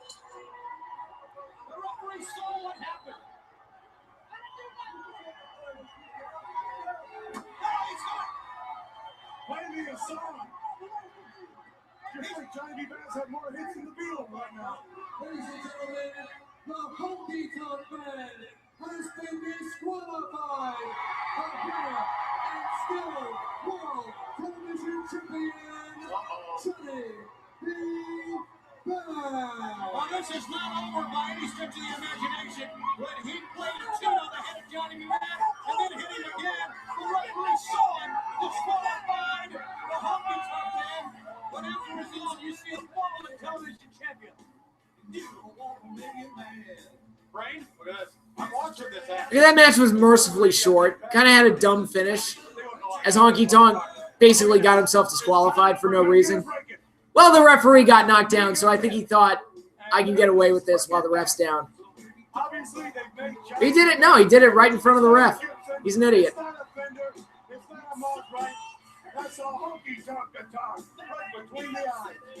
Did Ravishing Rick ever feud with Macho Man? I don't think so.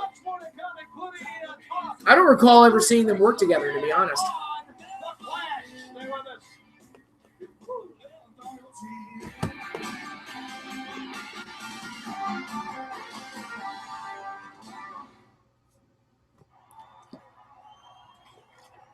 All right, fans, we are back with you live here on the Clash of the Champions, and your backstage pass on option 2. More hotline. More hotline hyping. Interviews, and right now, as you can see from Screws and Mike Tenay talking to the Honky Tonk Man, and you can also talk with them, to the Honky Tonk Man, about what he just did today. Which would you like more, Pentagon versus Ibushi or Phoenix versus Ospreay? Ooh, both of those sound good. Flip a coin, take your pick on that one.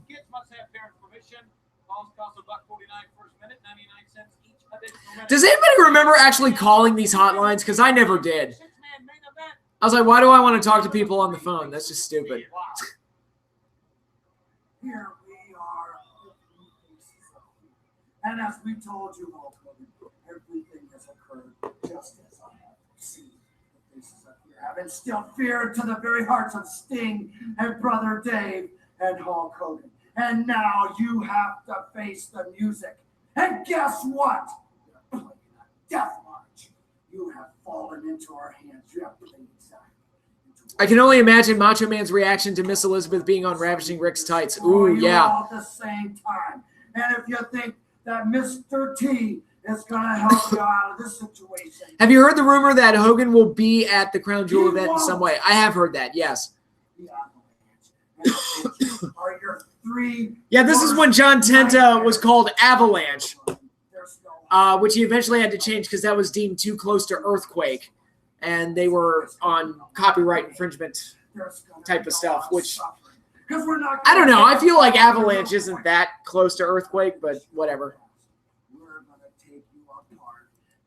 But he eventually had to be called the Shark. Until there's nothing left and you're laying flat on a slab. Isn't that right, big man? That's right.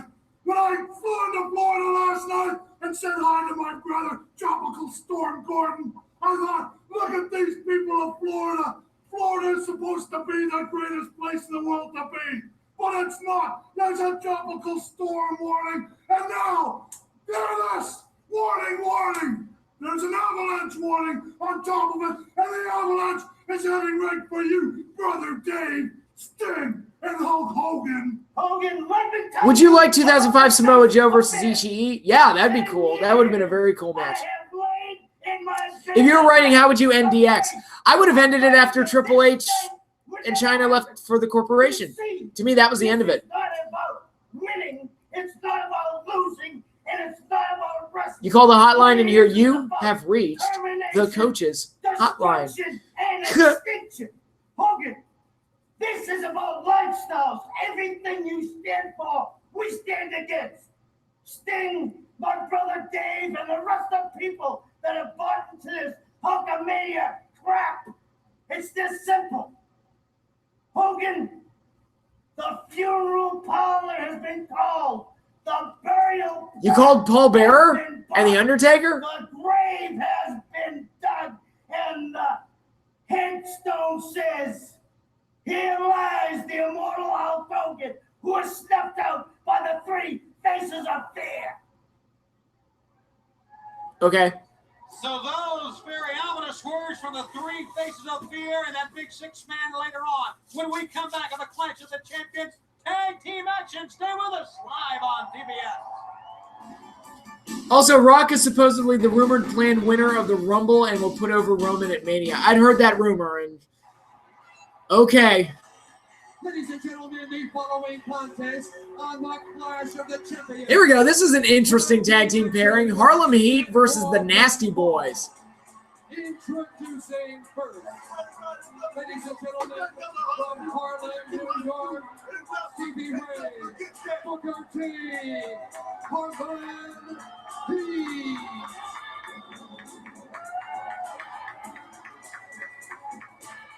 They're hot in here. Boy, it is it ever when these two men get to the ring. And Real bad, Harlem style, Harlem Heat.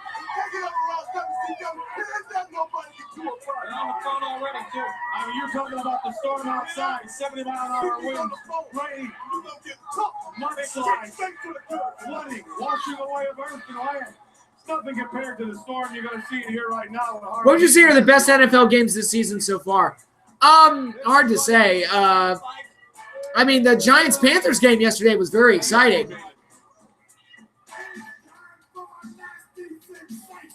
Hart Foundation versus Demolition at SummerSlam 90 rarely gets talked about. Yeah, that's a terrific match. I love that match.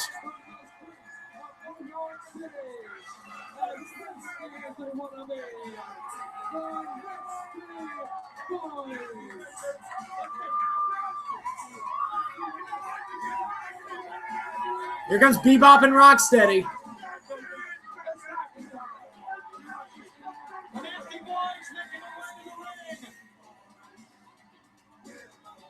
Well, we'll see how nasty they are. Those two men in the ring they're facing, believe me, Shivani, are really nasty men. See, the nasty boys are tough, but they're basically bullies. You know why a person's a bully? Because they can be. They're not going to push around Harlem Heat. He's been pushing around people. He's pushing around started. All right, tag team action live here on the Clash of the Champions. Booker T and Stevie Ray. And you know something?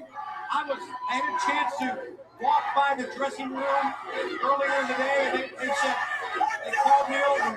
Oh, you're always listening by the door. Oh, I saw you with that glass by your ear. Go ahead, bro. You finished? Yes. When do you think it was a good time to do Ric Flair versus Rock, if at all? Well, I mean, they did it in 2002, which was when they had them both, so it was fine to do it then, I guess. I'm going to the final Raw of 2018 in Detroit. It's being taped on the 28th and to air on New Year's Eve. Well, that's cool. Have fun. So, I mean, you go back in history in this sport, some of the great tag teams have been brother combinations.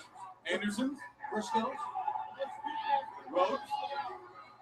Rhodes, yeah. Dustin. Who was his brother? Well, you never saw much of his brother. They put him away early in life. Well, he was kicked by a mule. Would you give 205 Live the NXT treatment by putting them in a small venue and give them their own pay-per-views, maybe? Maybe. How big is the 205 roster? Oh, here we go. Some jaw-jacking. Knobs and Booker. Oh! And they're going toe-to-toe. Harlem Heat looks so much more badass than the Nasty Boys. It's not even funny. Like, Nasty Boys look like a bunch of guys trying to act tough, and Harlem Heat looks like two guys you don't want to fuck with. Elbow to the face. Down goes Booker.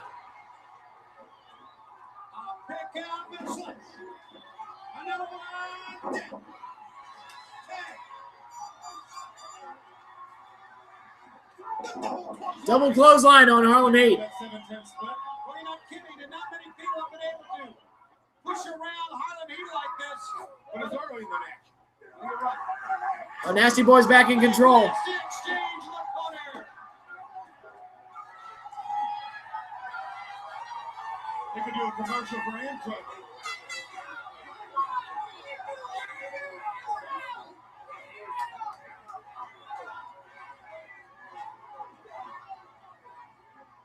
Well, I'll tell you, Nasties are going to go out there and they're going to intimidate people and they're going to shoot their mouths off. And they're big 300-pound men. Did you ever get into food fights at school during lunch? No, never happened. I wasn't even allowed to talk during lunch in grade school and middle school. I went to a Catholic school, and they told us we were not allowed to speak during lunch. So you would walk by the lunchroom at our school, and all you would hear was the kids chewing. I'm told it was very creepy. I mean, their conditioning is tremendous. And they've been together since day one. Nasties are used to just riding the subways on like spray paint stuff. Yeah, but I mean, the Nasties are former World Tag Team Champions. Oh, they've had some great battles. They've had some fights I didn't even think they ooh, forces face first to the mat. Nothing away from that. Well, Harlem Heat, I don't know, when you're on a roll, you're on a roll. You just feel it. The 205 roster is only 20 wrestlers. Yeah, so that'd be kind of hard to do a full-fledged pay-per-view. Maybe like a 2-hour special, like a takeover or something. What went wrong, Muhammad Hassan? I don't have to talk about it. I think Something to Wrestle With covered it pretty well. Would you like Okada versus Gargano? Yes, that'd be great. That's messed up. What, the silent lunch? Yes, very messed up indeed. Very, very messed up. First 9 years in school, I was not allowed to speak during meals. Well, when they came out, they were on the phone. We couldn't even organize lunch trades. We couldn't even, like, point at someone and then silently trade. They didn't even let us do that.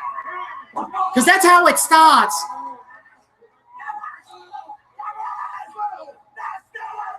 Look at that.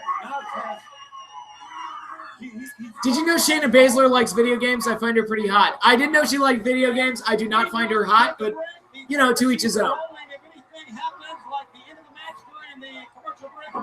Show you what happened. But if not, the remainder of this tag team match, live the Clash, coming up next. Excuse me, where's the midget?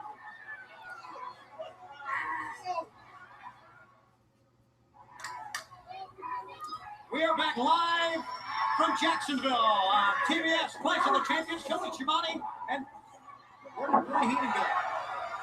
Bobby Heenan is not with me right now. Bobby Heenan said he was going to the bathroom, dude. Between Harlem Heat and the Nasty Sounds like prison. You know what?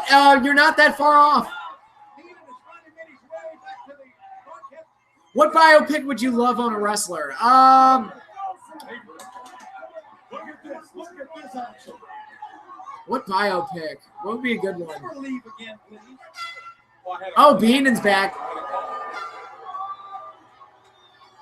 Harlem Heat now taking control of this matchup, this tag team match. I guess, Mick Foley, like, considering how many books there are about him, I think his would be interesting to see as a movie. He's not going to muscle those faces too bad. What went wrong? Garrett Bischoff. The fact that he was in a company where his dad was in charge, so he got pushed because of who his dad was. I had one TNA sycophant tell me Garrett Bischoff is going to be really good. I'm like, based on what? What are you seeing that I'm not seeing? Rollins versus Okada. That would also be great. That'd be a cool one to see. I'll tell you, the winner of this match is going to be lucky. Brian Knobbs getting his ass kicked. Going upstairs. Oh, missed the splash. Crashed and burned. Just move.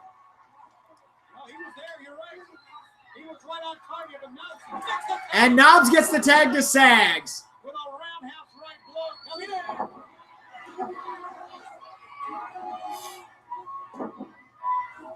It's like George Foreman pounding on you. Harlem Heat finds themselves in trouble. Stevie Ray goes over the top. Thanks to Fire Pro Wrestling World, I can make all of those matches. Awesome. I take it the game's really good. It's gonna look good. He's calling the secret on the phone. He tried to dial the phone and blind out for the end of that. Well, it must be over because as soon as they go for that phone, There it is. it's usually whoever they're talking to gives them the word. Take them out, and they do it.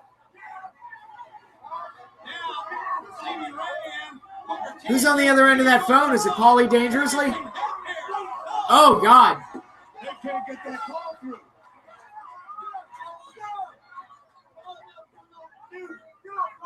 Come on, let your fingers do the walking. Come on, do some calls. Meanwhile, the double team pit stop.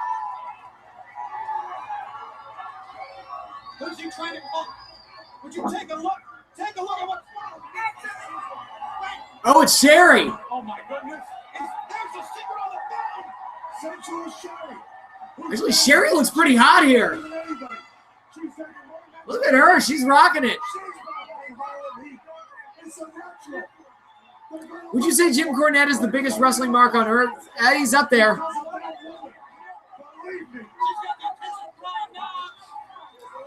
Fire Pro World is really fun, but there was some update they did that made the CPU worse. I hope they fix it.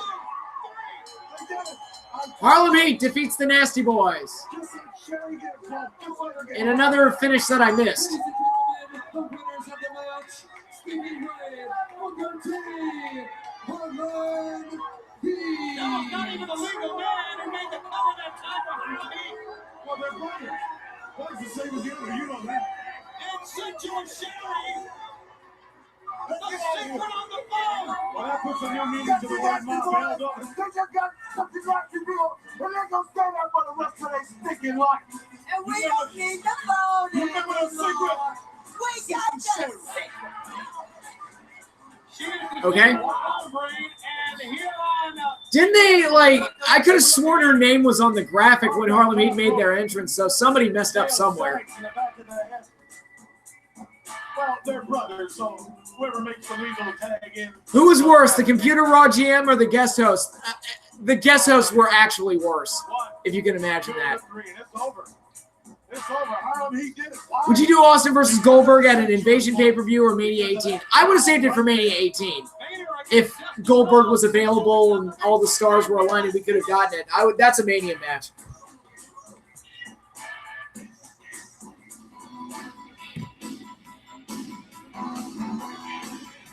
right, next up, we got Dustin Rhodes versus Big Van Vader. Welcome back to the Clash of the Champions here on TBS. Next up for World Championship Wrestling, a trip to Nashville, Tennessee, Tuesday, December 27th for Starrcade. The annual event, it's called Starrcade Triple Threat. 8 o'clock Eastern Time, exclusively on pay-per-view. We'll have announcements this weekend about that big event. Gary Capetta. Starrcade 94 had an outstanding main event, didn't it, guys? Brutus the fucking Barber Beefcake. Accompanied by former heavyweight champion from the Rocky Mountains,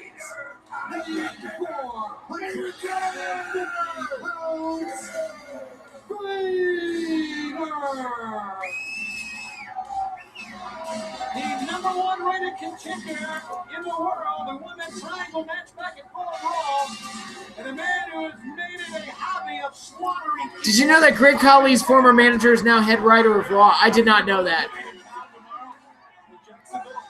Which Lucha Underground wrestlers do you think would work in ECW? Definitely Pentagon Dark. He would have fit like a glove.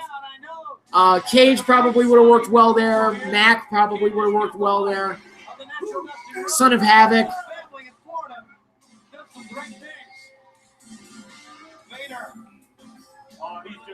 Main event Ed Leslie, his worst gimmick ever. I've never seen Starrcade 94. What was the main? It was Hogan versus Beefcake. That was the main event of Starrcade. Here comes Dustin Rhodes with that shitty natural theme. He's the natural.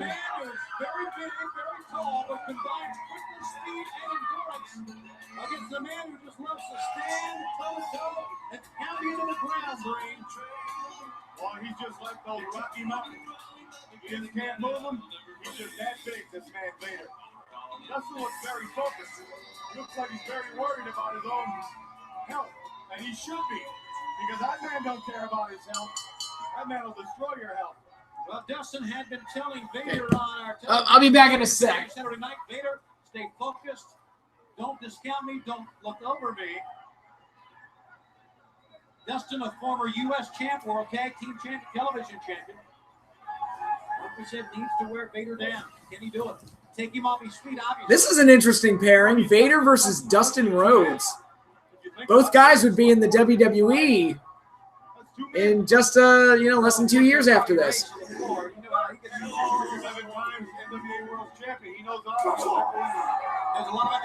Evil East versus Francine. Well, what, the battle of the nice asses? Is this a nice ass section? Everybody at this table has a nice ass. Right, and Harley's never forgot it. This is his payback tonight. It happened right on the other side of the state in Tampa. The son of a plumber. From the neutral position. Oh, Vader with a shot. Ooh! Your teeth rattle sound like a piano. Oh, look at Race. Obviously, locking up with Vader is not the thing to do. Ooh, now Vader spit on him. Vader should realize, though, a couple of blows and a slap in the face of Dustin is not going to take him out of this match by any means. The Vader's here to fight. Oh, look at Dustin! Wow! That's some fire. Oh, Jesus! Slapping the shit out of Vader. Look at that. There's some fire and passion for you.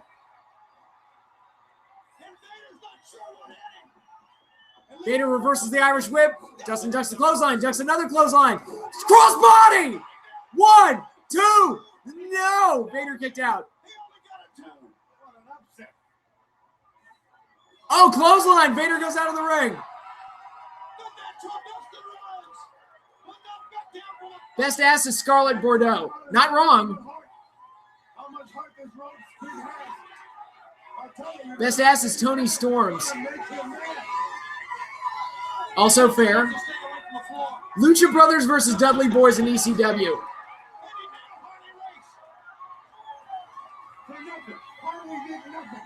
And the Harley Race goes down.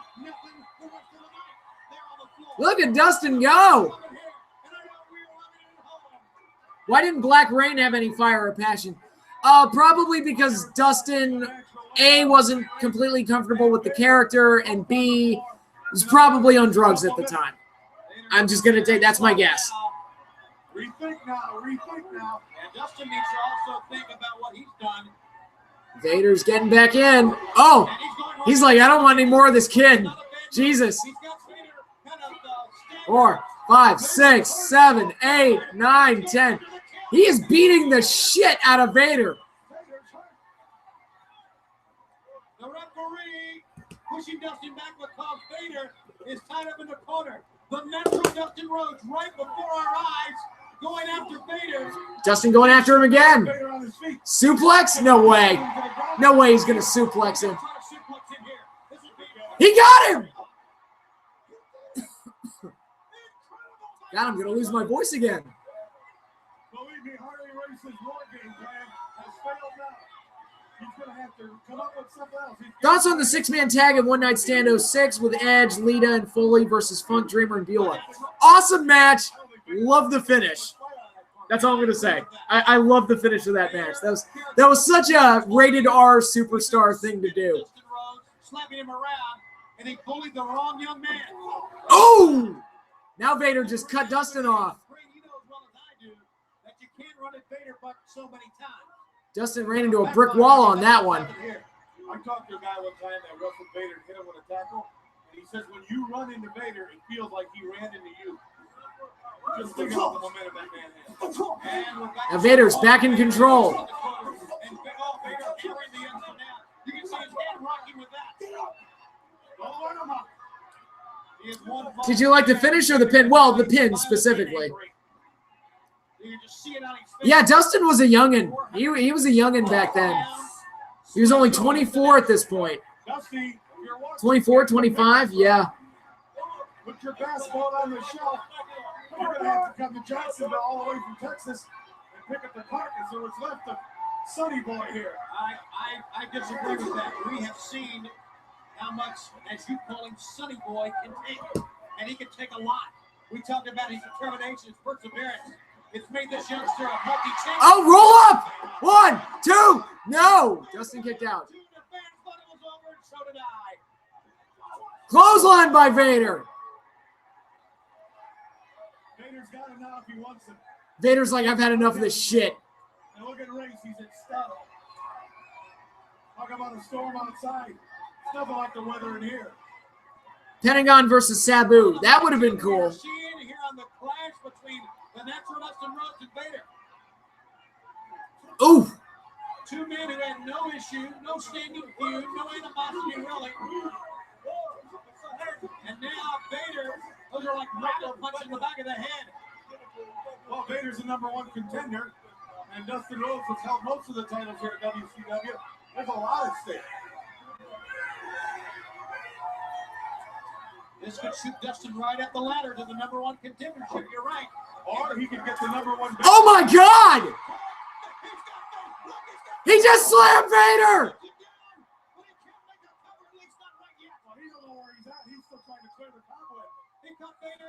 Sunset's flip by Dustin. Oh, Vader went for the sit down. Nothing home. Big clothesline by Dustin. He's just beating down the big man. Oh, shove the ref. That'll get you disqualified if you're not careful.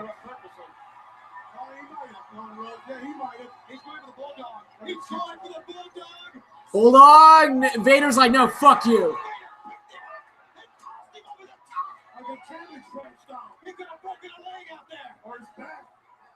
Thoughts on the Vader Good Morning Kuwait fiasco? Something that could have easily been avoided if Vader had just kept his tempers in check.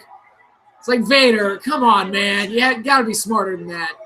Dustin, I'm not so sure if he's going to be able to continue this one. He went out feet first from the top after trying the Bulldog, and Vader in the ring, right on the outside. Not coming to blows yet with Dustin. Was that a disqualification? If the referee, yes, it should have been. Well, he didn't see it. No, he did not. See how sharp Vader is? Courtesy of Harley Race. Oh, God. You can smell it.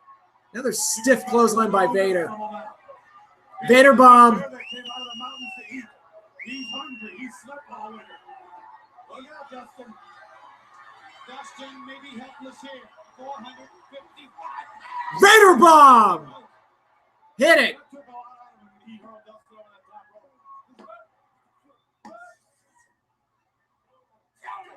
It's pin him, Vader. What are you doing? Foot is on the rope, or was under the rope, I believe. And that's what happened there. He's going for it again. Another Vader bomb. Two-time World Heavyweight Champion. Oh, Connected one more time. 1, 2. He kicked out. He kicked out. Dustin kicked out. Now, go ahead. Put your feet on the rope. Put both feet on the rope. Nothing's going to help you. You're wounded, and I got you. I got you right where I want you. And that's flat on your back where you belong. Was that a tooth that came out? Does this feel fake? Does it? Yeah, that's just. Dustin Rhodes. I mean, I get you want to protect the business or whatever, but there's probably a smarter way to do that than that. And that great athletic ability that Dustin has. Good morning, Vietnam. God, he's beating the shit out of Dustin now. And say what you want about Dustin. He may be a competitor. He may be young. He may be quick. He may be fast. He may have everything right now to hold for the world champion.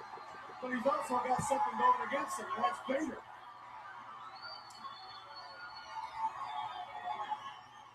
Here's a pickup. Now what's Vader going to do? Senton splash? Vader, No. middle turnbuckle. Dustin's getting up.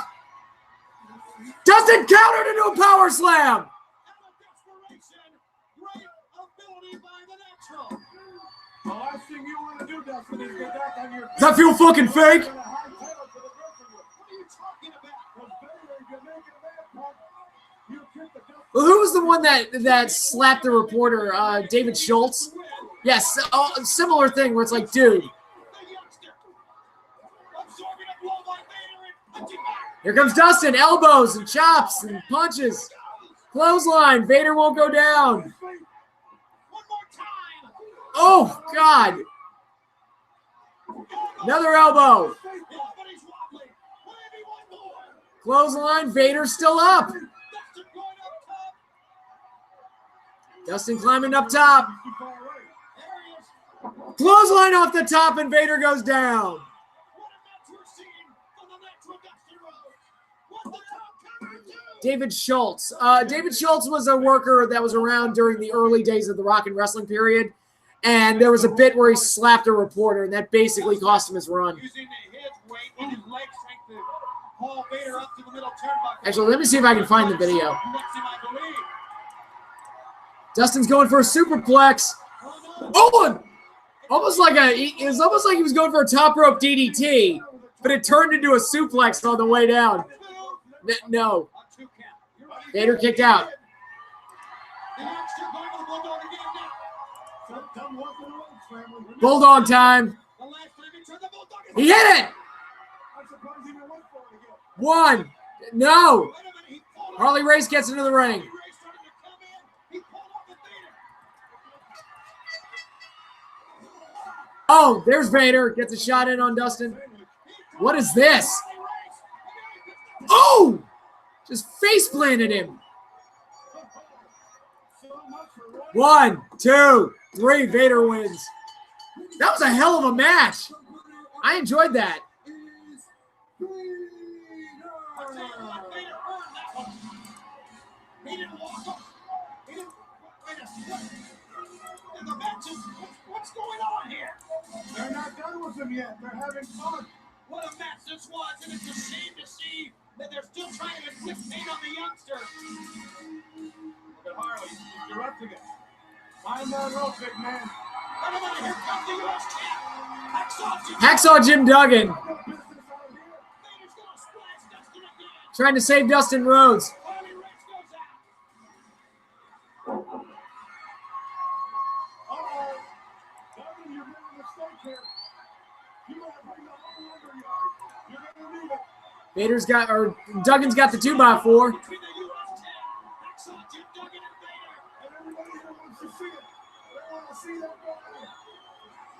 Yeah, there's another interesting pairing, like Duggan and Vader. You wouldn't think that they would have ever crossed paths, but they did.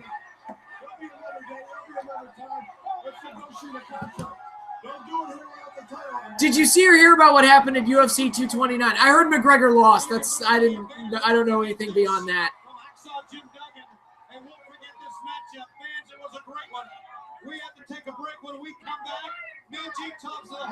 Yeah, hell of a match there. Probably just had the best match from this edition of the Clash.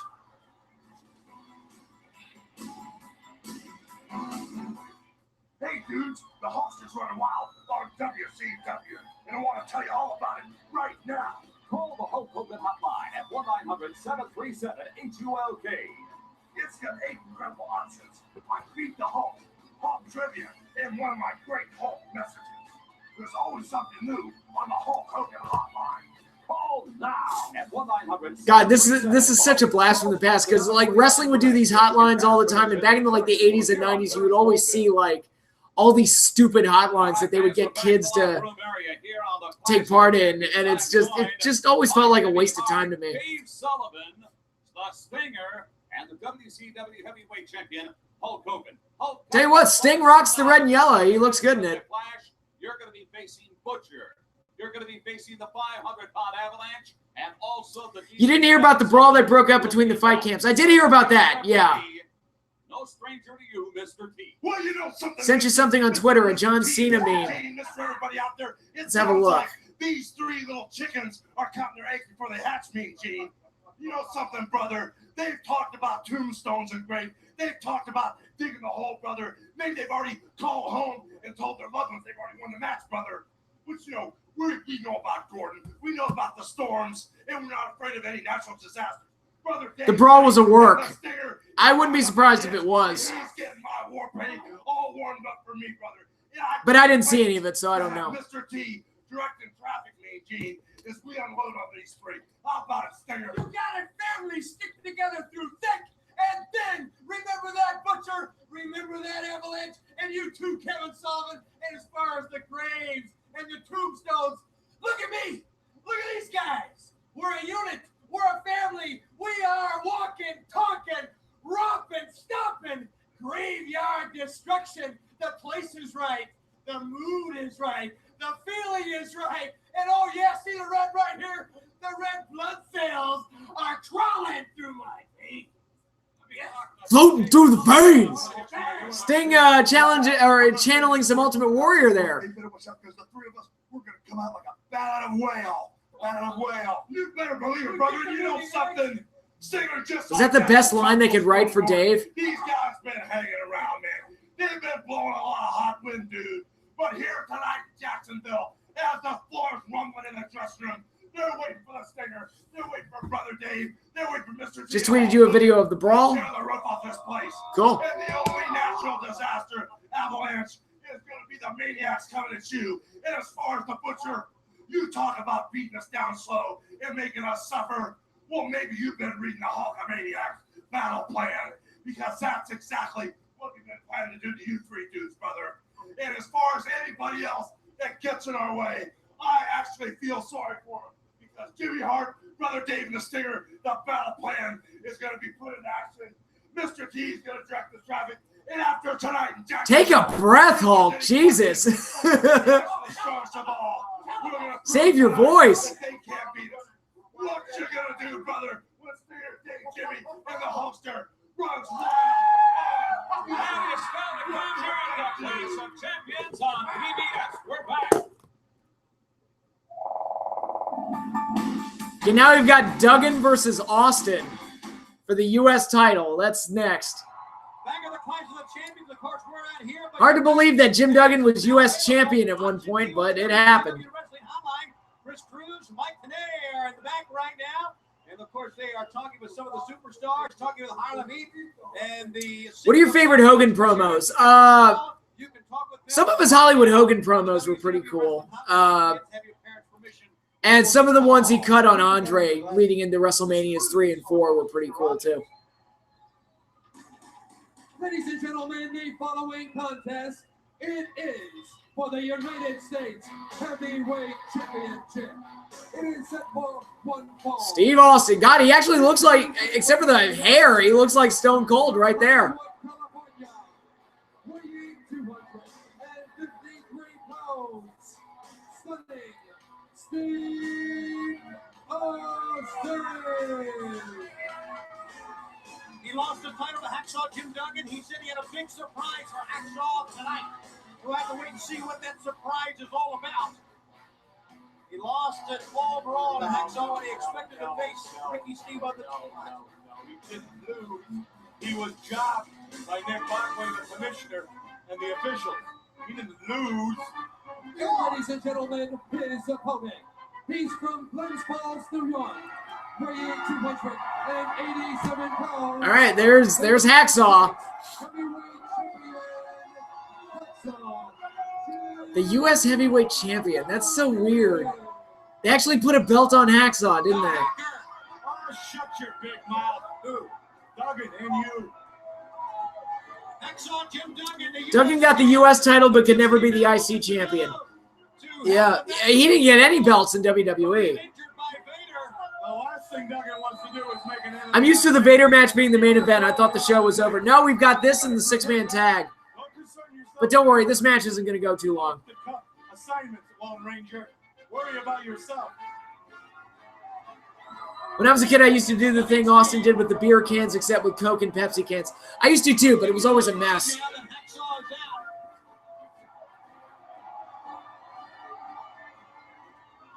Now I don't drink beer out of cans. I'm like, that's like, no, it's got to be out of a bottle or a glass, dude. Come on. We're civilized here. Unless you count the 88 Rumble of the Crown. True. I mean, Duggan had his big wins, but... Yeah, does the crown, like, of King of the WWF, does that count as, like, an official title? Like a recognized championship? Ready for the Jacksonville Jaguars in the NFL next year. Is that like Pop Warner football? No, that's like the big time. That's like WCW. That's the Big time then. That's right. Oh! It's all professional wrestling.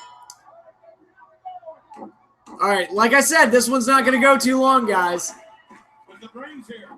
TBS, the brain station. We got some more neat things planned. Of course, Starrcade is coming. Oh, Hacksaw pushing Stunning Steve down. Pushes Austin down. Wants to come here so bad, it's unbelievable. We've got, of course, that World Tag Title Stars and Stripes against Arn and Buck this Saturday. And then fans can call in on the hotline, our special hotline live on Sunday for the interactive main event where you get to choose the main event this Sunday live, 6:05 Eastern Time. I don't like that concept. You can't put a loaded gun in the hands of the humanoids. That's what they're doing. You put a loaded gun in the hands of the humanoids. How appropriate to today's society. Oh, and here comes Vader. And disqualification. And this match is over. Like I said, that one didn't go too long. I guess that is a surprise. And A big surprise. an attack by Vader. And now, Hacksaw's got the board. Boy, there is some bad blood here. With Vader. I'm 24 and can count on one hand the number of times I've drunk alcohol. I've never felt the urge to drink for some reason. Well, better to drink little than drink too much. I enjoyed watching Vader beat up Gorilla Monsoon. That was a great, early start to him in the WWE. There's a war brewing in WCW, and it's Hacksaw. The meme I sent you was where Cena responded to people about his hair and for them to stop sending him this shit, as he says. I thought it was funny. Bobby Heenan for president. I wish.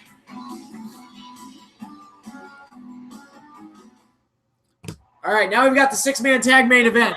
Dave Sullivan is in a main event. Granted, it's Clash of Champions, but you know. Exclusively on pay-per-view. It'll be from Nashville's Municipal Auditorium. Tickets will go on sale in Nashville. Why was Starrcade 94 called Triple Threat? Big announcements this weekend on WCW 79. They're using that as the tagline for Starrcade 94. I don't remember why they called that triple threat. As we go to the ring announcer, Michael Butler. And now, ladies and gentlemen, it's time for the featured match of the WCW Clash of Champions. First, let's welcome one of the baddest dudes ever to step into a ring.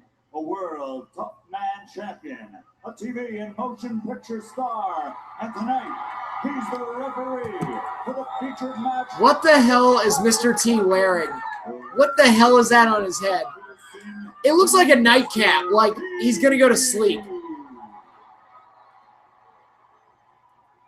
Go ahead, Brian. No, I wouldn't touch And that. now let's meet the three faces. Did they have the first ever triple threat match on that show? I don't know. At 6 feet 8. weighing 3 main events: Hogan, Beefcake, Sting and Avalanche, and Doug and Vader. Yeah, none of those sound like main events to me. But literally none of those matches sound like main events to me. Like, Sting feels like he's above, and no knock on Tenta. I like the guy, but he feels so far above Avalanche that doesn't strike me as a main event. And Duggan and Vader, like, I hear that match and I think Vader murders him. And Beefcake Hogan, Brutus the fucking Barber Beefcake. Tonight, he's out for revenge, leaving behind all things of the past, including his old name. He is now known as the Butcher.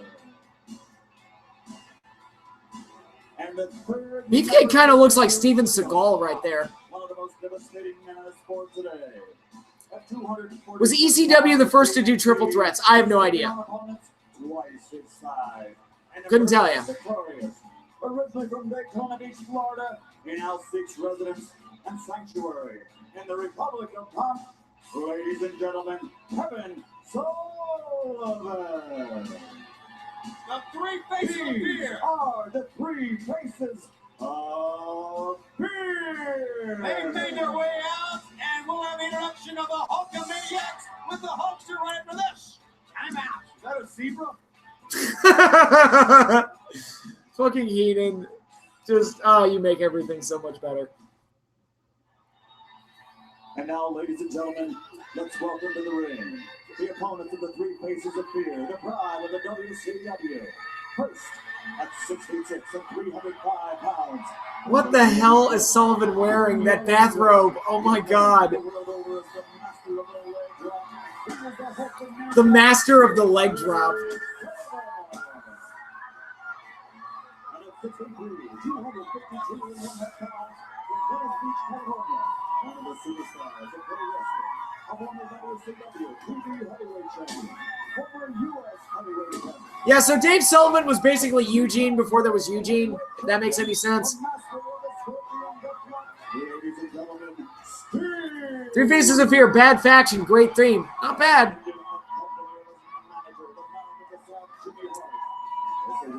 Pro Wrestling Tees is having a 20% discount sale this weekend. I'm getting a couple of shirts. What are you thinking about getting? The most famous wrestler in the world today, especially since defeating the great Ric Flair. Ladies and gentlemen, he's the Hulkster. Ladies and gentlemen, presenting a heavyweight champion of the world, Hulk Hogan.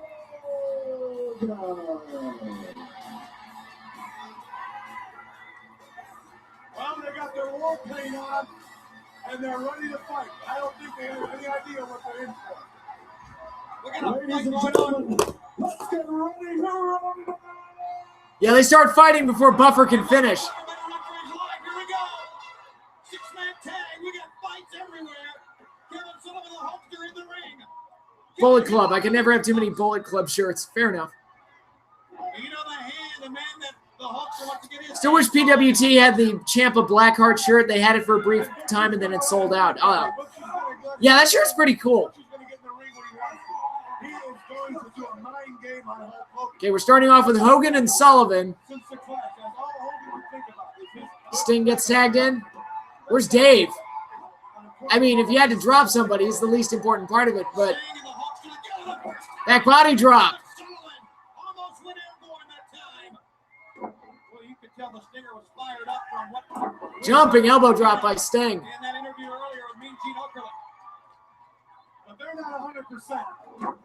still hurting. All their ribs hurt. Believe me, they're not taped up.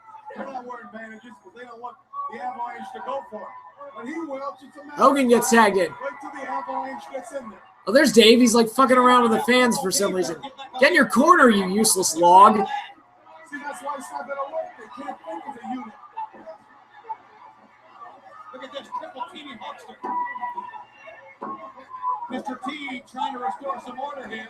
Careful, T. You'll get the zebra head knocked right off your head. Dave in the ring. Oh, there's Dave getting involved. This is exactly what we thought it would be, a six-man wild Donnybrook. It's like a battle royal. I'm shocked that as Booker, Sullivan never put himself in a world title match against Hogan. I think Sullivan was always kind of unselfish in that regard, where he's like, he just wanted to tell the best stories possible, wasn't so much focused on giving himself belts. Oh, they're going for the arm of Dave Sullivan. Sent you a video of Jericho returning to New Japan. Check it out. Ooh, cool. They're going to take him out first. Then they're going to go for Sting. Then they're going for Hogan, the biggest turkey of them all. He's hurt.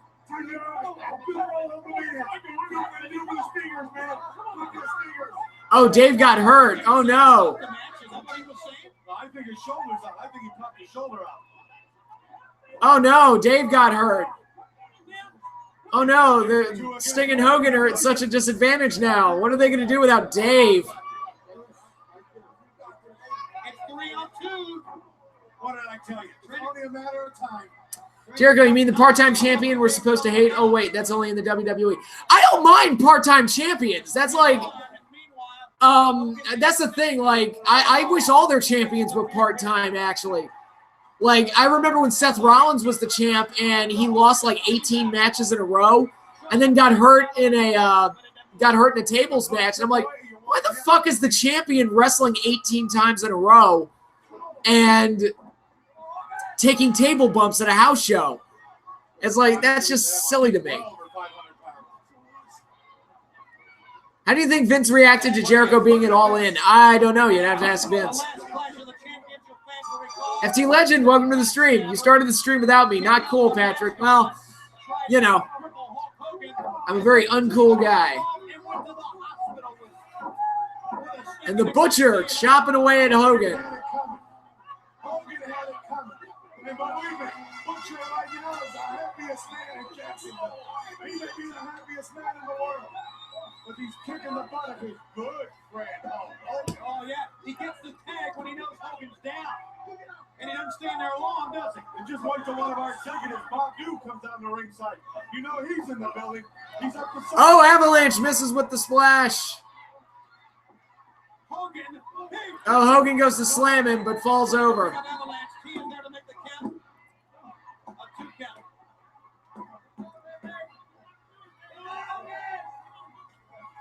I feel like the champ should wrestle on house shows to draw the people, but save their TV matches for special occasions. That's fair, yeah. And I swear, Jimmy Hartson. But the point is they should be treated as something special, not as something that you're expecting to see every week. He works for Hulk Hogan. Do you understand that? Hogan done, he's done. Hogan.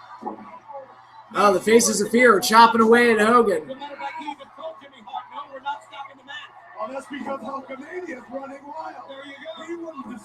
He wouldn't let his humanoid Hulkamaniacs. Review Showdown? I did. Yeah, that was one of the first things I did on the stream.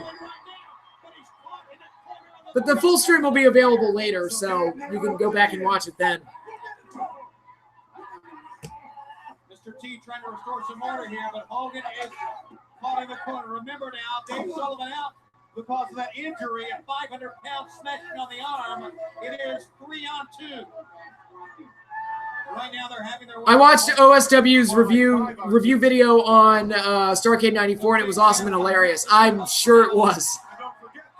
Because it's like, it's one of those like bonkers things where you're like, how on earth?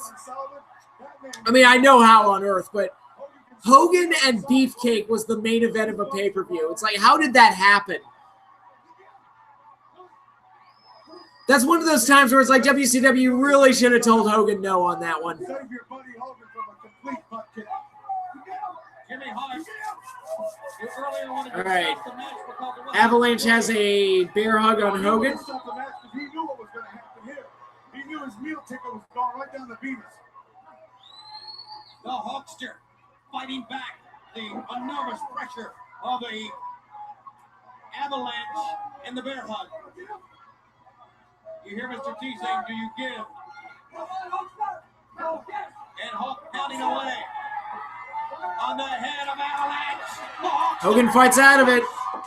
Shoulder block. Whoa. Doesn't move. Clothesline. Doesn't move. Butcher trips him up. Earthquake drops the elbow.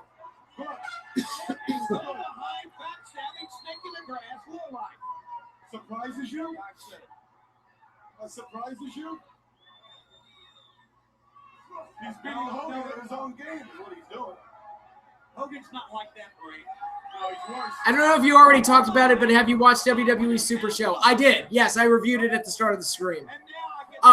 To sum it up, I thought the show was kind of I think I summed it up. It was a show that happened, and that's the way. I didn't passionately hate it.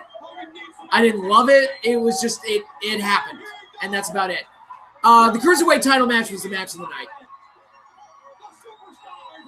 Do you like OTRS Central? Yeah, they're pretty good.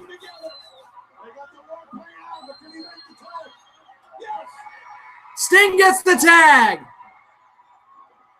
Sting getting that hot tag, man. Look at that.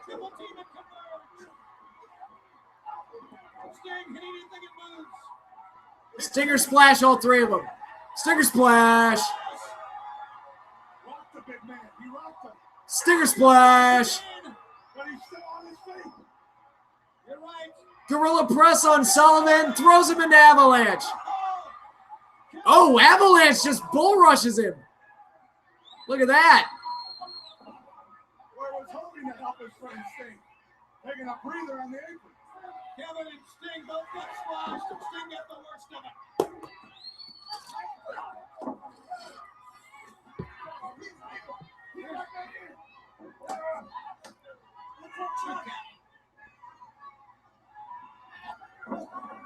In that corner. What did you think of Taker and Triple H? Not as bad as I expected it to be, but it still wasn't good. It was a slog to watch, and I'm perplexed that they gave them as much time as they did. It was like you really gave them like half an hour. Fucking just fuck, man. Jesus. Stabbed him in the back, right? I mean, his whole life they spent together, and this man walked out. Did you ever see what happened at Destruction with Okada and Gato? I have not seen it yet, no. What happened?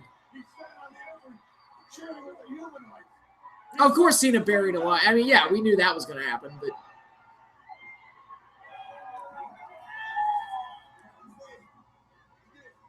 All right.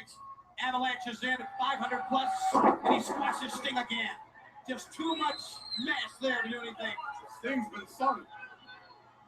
Then the big leg drop. All right, Sting's in trouble, guys. God, if Dave Sullivan was just out there, they'd be okay.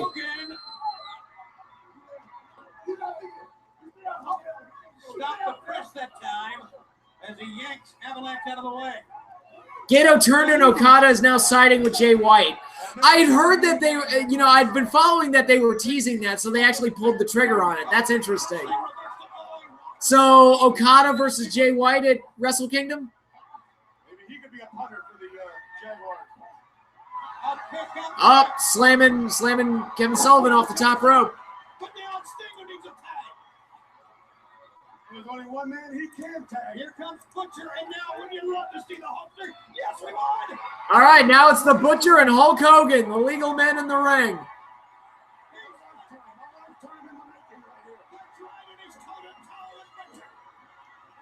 Hogan going after everybody. Bigger case of nepotism, Dave Sullivan or Garrett Bischoff? Yeah, Garrett Bischoff. Dave Sullivan was never like...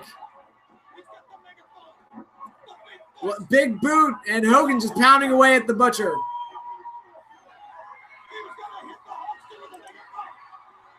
Was he ever?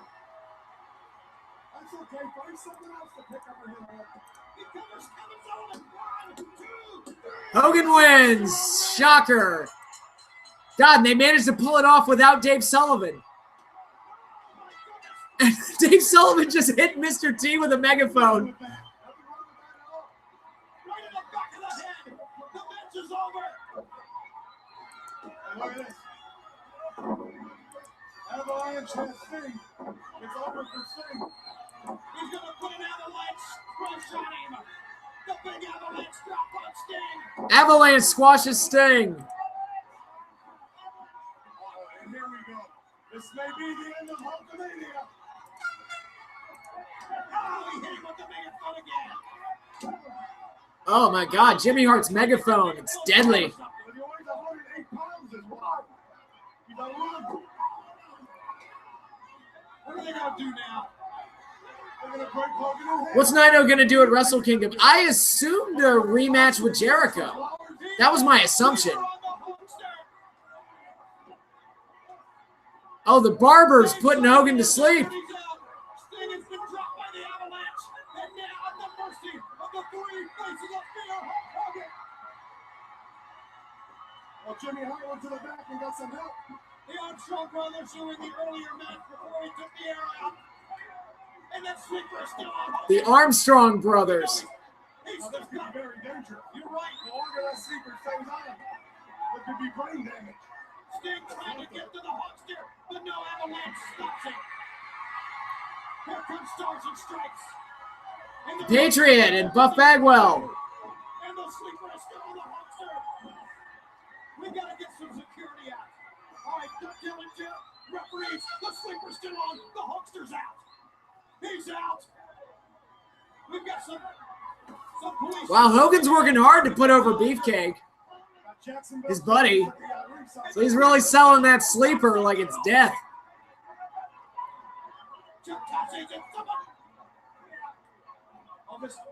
Did you know that Naito had reverse Undertaker streak at Wrestle Kingdom until Wrestle Kingdom 11? I did know that. That sleeper was on for a long time, Brain. That was out over 4 to 5 minutes. WWE is in a circle of push new stars, fans hate, push old stars, fans hate, rinse, repeat. Whatever they're doing, it's not working, and that's clear as day. But I think a lot of it has to do with, like, the creative is so poor that it almost doesn't matter who they push. You have to destroy the king. We just destroyed the king. Hogan, the coffin's built. You're ready to lay. Well, Who's going to stop the faces of fear, guys? This sport trying to take Hulkamania out has never succeeded. But it may have succeeded right now. Hulk's eyes are opening, and that's good. Yeah, but I don't And see they're the color. coming- Thoughts on Spike Dudley? He was fun. I liked it. He was a fun talent. Go down by the megaphone, I guess. Fans will have a report on this coming Saturday night. Don't forget the big main event coming up Saturday night. All right, that main event was kind of a mess. I like that, you know, I like the idea of letting the heels get over and get heat on them, but it's like a very uninteresting group of heels. And the match itself was kind of a sloppy mess. So not a great ending to this Clash of Champions, although the overall episode was better than I expected it to be, mainly because I thought Vader and Dustin Rhodes was a great match. And the opening tag match was also pretty good, even though the finish was a little flimsy. Yeah, I think Hogan needs to send out a call to Sarasota, Florida. Get his old Mega Powers partner involved.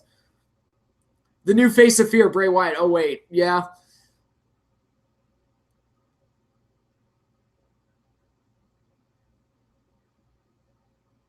Everything is poor in WWE, including wrestlers. Not all of them, but most of them. People not putting any blame on these average wrestlers is ridiculous. I mean, I typically put the blame on creative because it's their job to kind of hide the weaknesses of the wrestlers. But it's, you know, I mean, granted, I haven't watched Raw or SmackDown in months, but it's just that nothing or nobody is really standing out all that much these days. What went wrong in the Doomsday Cage? What didn't go wrong?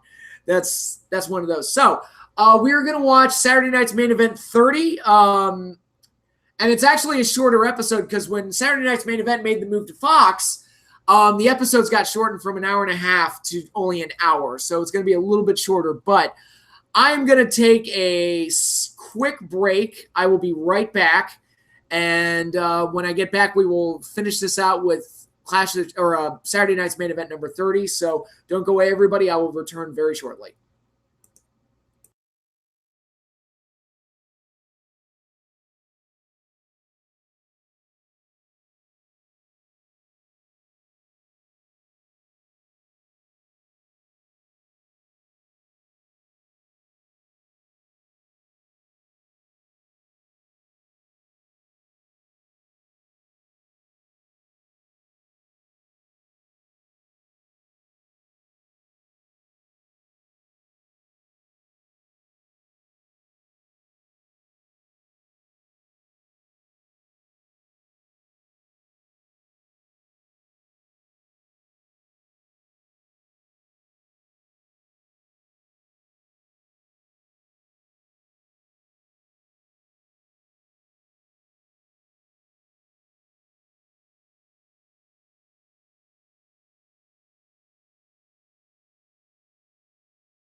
I have returned. What's up?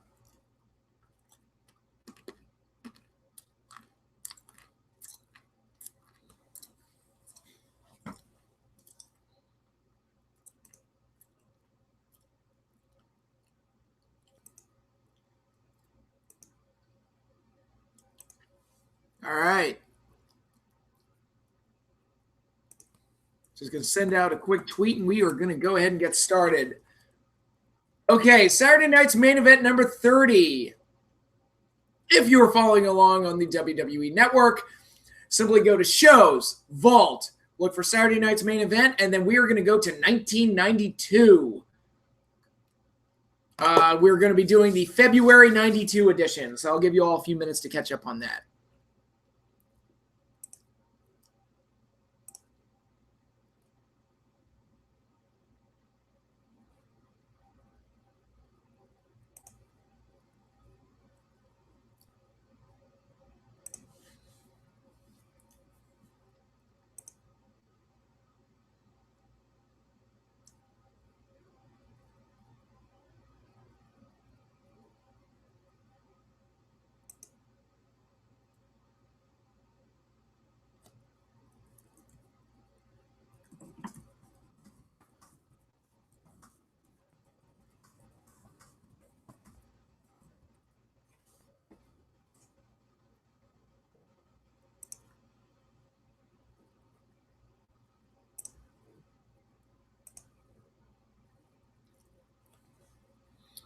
High Tide C22, what went wrong? The Giants. Their O-line sucks. Their drafting sucked for a few years.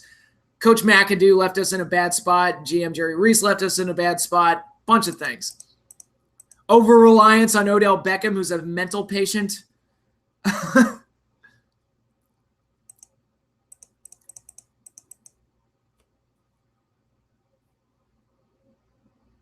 Booking better shows than the main roster on 2K18 until 2K19 comes out for me at midnight. That's what's up. 1992, it still wasn't born yet. Well, hopefully you get something out of this, because this episode is a very interesting one, because it features, looking at this show, you kind of get an idea of what the original plan for WrestleMania 8 was. We get Randy Savage versus Jake Roberts, which is a match I feel was probably supposed to happen at WrestleMania 8. We get Hogan facing off against Ric Flair in a tag match, which makes you think maybe it was supposed to be Hogan and Flair for the title, but obviously things were changed. And a couple of interesting things about this one. Like I said, it's the first of 2 editions of Saturday Night's Main Event on Fox. But it's also the only Saturday Night's Main Event match for Sid Vicious, Sid Justice, as he was known in the WWE, Ric Flair, and The Undertaker, which The Undertaker's probably more surprising. This is the only time that all 3 of those guys ever had a match on Saturday Night's Main Event. It's also the final Saturday Night's Main Event match for Hulk Hogan, not Macho Man, he would have one more on the next one, but his last singles match, and Jake the Snake Roberts and Roddy Piper. So it really feels like that era is kind of coming to an end at this point. But all right, we're going to go ahead and get started. All right, Saturday Night's Main Event, February 1992. Hulk Hogan teams with Sid Justice to face The Undertaker and Ric Flair. The Macho Man Randy Savage battles Jake the Snake Roberts, which was an awesome feud that they had, by the way. Awesome feud. So we're going to get started in 5, 4, 3, 2, 1.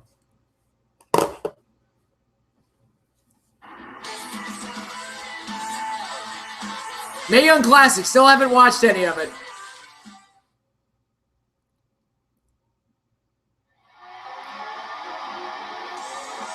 Yeah, new channel, new network, new theme, and new intro. I like the old theme better.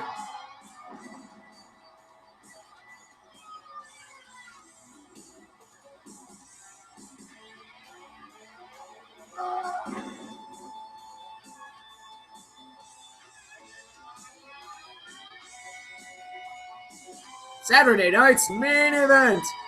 God, the graphic doesn't look good either. The new logo, that doesn't look great.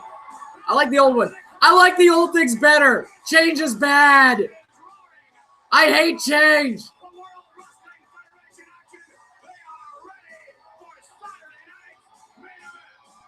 Is the show with the Cobra Bite on the network? I don't think so.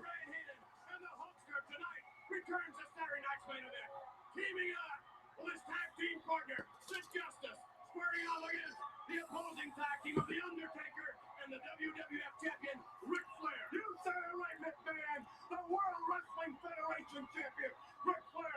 He took that title from Hulk Hogan, and The Undertaker buried Hulkamania. And in single competition, Heenan for president, 92. That's one of the signs in the crowd.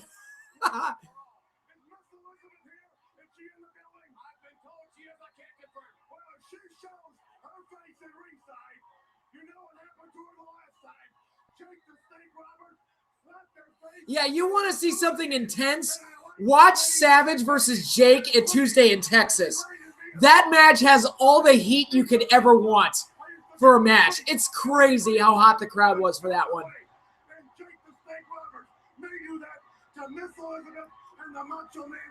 Have you ever thought about bringing your siblings on a video so you can be all Mystery Science Theater on a bad movie?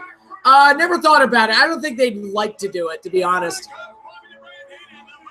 All right, Intercontinental title up. It's a rematch from Royal Rumble 92. The Mountie versus Roddy Piper. Piper's final appearance on Saturday Night's Main Event. Final match, anyway. I don't know. Did he appear on any of the post 06 episodes? I doubt it. He is going to shut the title right back to where it belongs, to the camp of Jimmy Hart. And waiting in the wings, no doubt, the reigning Intercontinental Champion. The roof is going to go off this place. Here he comes now. Roddy Piper. Oh, isn't that nice? Look at the beautiful belt he has to hold his skirt. Roddy Piper, ready for action against the Mountie, kicking things off here on Saturday night's main event. Look at Roddy Piper. Here's Roddy. Giving a kiss to the queen of the Weight Watchers. Dustin Piper on his way to the square circle. And the good luck at the smiling Roddy Piper. You know, Piper looked good with the long hair. Well, you might as well kiss that time. Like, he really rocked that hairdo. I got that feeling, McMahon. I feel in my bones that the Mafia is going to regain that.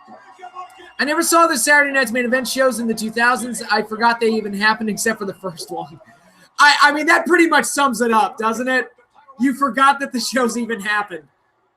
God, I am going to be so depressed while watching those shows. or make him submit. It's just a matter of time. Oh, Jimmy with the sneak attack on Piper. Mountie getting some shots in. Piper's wrestling with a t-shirt on.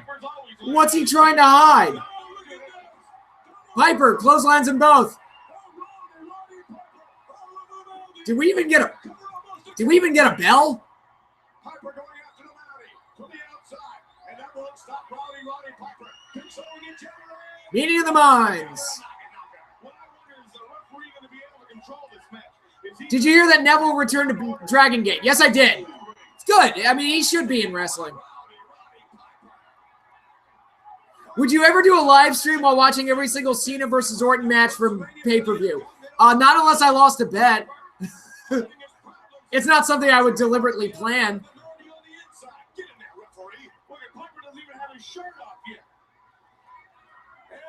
And up goes Roddy Piper. Have you seen The Undertaker's recent shoot interview? I didn't see it. I heard he said something like Andre had planned to do like a... WrestleMania 8, I got the shot I want. But the big question is, who's going to give it to me? Piper?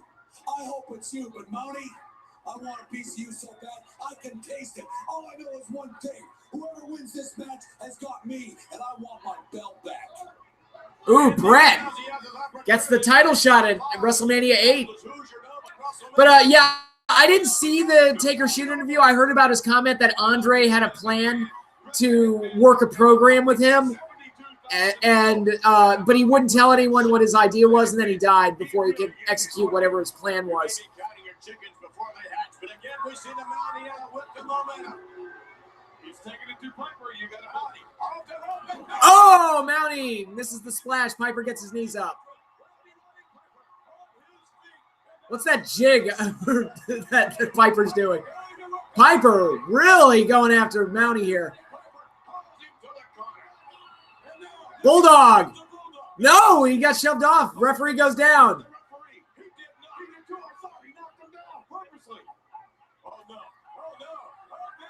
Oh, pile driver on Roddy.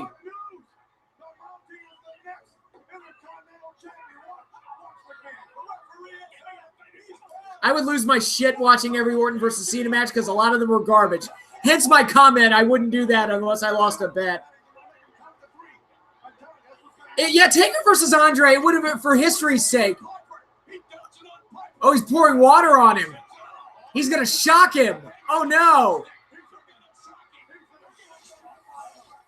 Poorly edited sound effects are put in. Piper's no-selling it. What's he doing? The shock stick didn't work. Now Piper is the shock stick.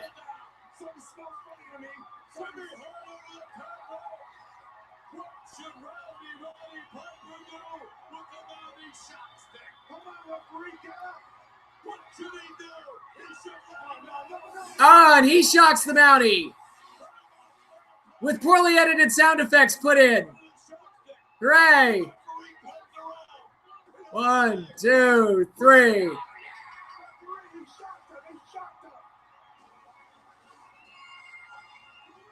But anyway, Taker versus Andre for history's sake would have been interesting. I think at that point, though, like Andre's health would have not permitted him to have the type of match he needed to have to really put Taker over. Oh, Piper wearing something under the shirt. Shockproof shirt. Insulation. Where do you get a shockproof vest that says shockproof on it?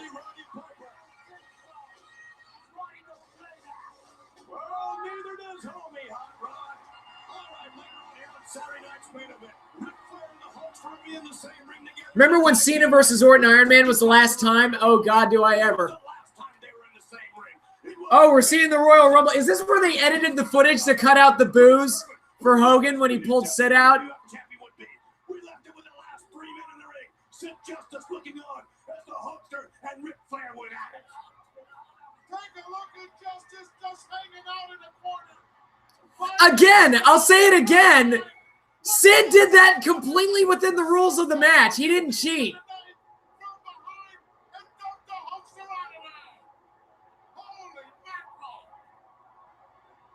Listen, Monsoon, he's calling him big boy. He's rubbing it in, too. I like Sid Justice. I like his style. Come on, Rick. Shockproof vests are us. And now Hogan, being the sore loser that he is, and then he helps Flair win the title.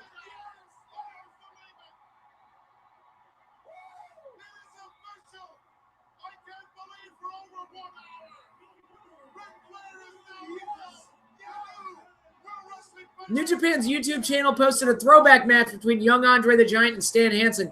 That'd be interesting to see.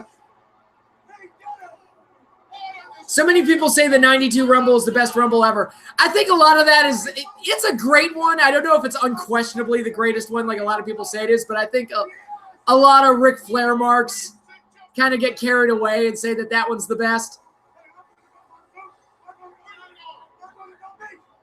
I mean, I think the 2001 one is the best Rumble ever, but that's my personal take. And look at us once again, sneaking up from behind. Sid Justice. Give me a breaker. That one's even. Face to face. This is the way it should have been from the beginning. Subsequent to the Royal Rumble, the WWF President Jack Tunney was to name the #1 contender, the man who would face Ric Flair at Look at the list of potential candidates for #1 contender. Undertaker, Piper, Savage, Sid, and Hogan. Members of the press challenging Ric Flair for the World Wrestling Federation title at the Hoosier Dome at WrestleMania 8 will be Hulk Hogan. Yes, a Hulkster named #1 contender, much to the dismay. Look at the look on Sid's face. He stood up. He thought he was going to be the #1 contender for some reason. Hey, yo, shut up! What happened at Royal Rumble? It was simple. I was the last man standing. I would be the world champion if it wasn't for you, Hogan, pulling me. He's not wrong. Like, he has a point. Now, what you did, Jack Tunney, was bogus. The most bogus act you've ever pulled off. He eliminated Hogan within the confines of the rules. Like Hulk Hogan, the big immortal one himself. Is it because Sid Justice is the newcomer? Well, I'm going to tell you something. And to think Vince wanted to run with Sid as a face. He's just a natural heel. Look at him. 1992 Twitter, Sid is the babyface. He is the babyface. I don't care what anybody says. I've been misunderstood. And if anybody has taken what I said the wrong way, I apologize. And to you, Hulk Hogan, I wonder what surprise 70s legends appeared in the 92 Rumble. Oh, wait. Here we go. The Undertaker and Ric Flair. Undertaker gets the jobber entrance for some reason. See, this is what happens when you cut the showdown from an hour and a half to an hour. Things get cut. And what's going to happen with the bell ring? Hogan's going to try to hold the whole match. But when you take Ric Flair and The Undertaker, you've got the World Wrestling Federation champion former World Wrestling Federation champion. Two people that are in that ring. Yeah, Sid was the babyface in this whole situation. I don't care. The fans even, Rumble 92, like the fans even booed Hogan when he did it. And I'm like, yeah. We're back with more Saturday night's main event. Sean Mooney with the tag team of the Hulkster and Sid Justice. Well, thank you, gentlemen. There has been a great deal of controversy surrounding this tag team, although there does not appear to be any problem between these two superstars. We all saw the footage of the Royal Rumble. Sid Justice, we heard your comments as well as your apology, which you have proclaimed tonight. Why should Sid apologize? True friend can be. And with that in mind, Hulkster, I know you are very anxious to get out to the ring. Well, you know something, brother. Amidst the controversy. And Sean Mooney just gave Sid the cold shoulder for no reason. And Sid walked away. It's like, fuck this shit. I'm getting shit on here for no reason. And that's the end of that. Now, as far as WrestleMania goes, I got a date with Destiny. So Mania 18 wasn't the first time Taker and Flair had a match. No, they actually had a match on a Coliseum video. You could probably find it on the network.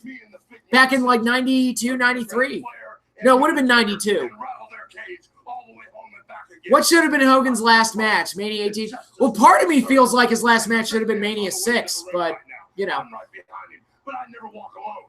I'm going to have a special little surprise walking me down to the ring. So what you gonna do, Ric Flair and The Undertaker, when Sid Justice, Hulk Hogan, and my special little surprise, my friend till the end, runs wild on you? Special little surprise. And Sid Justice set for action. Let's go back. I remember who the surprise was. Just what kind of tag team combination will Hulk Hogan and Sid Justice make? I might have some conjecture. Nonetheless, you see Sid Justice making his way to the ringside area with a mixed reaction, I might add. Many feel Justice was eaten alive with envy when the Hulkster was named #1 contender.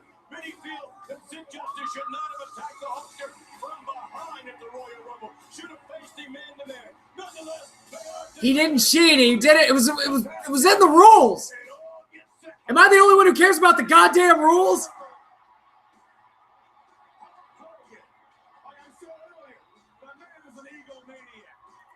There he is, Brutus the Barber Beefcake, making his return to WWF television after the famous motorboat accident, where he had to have full facial reconstructive surgery.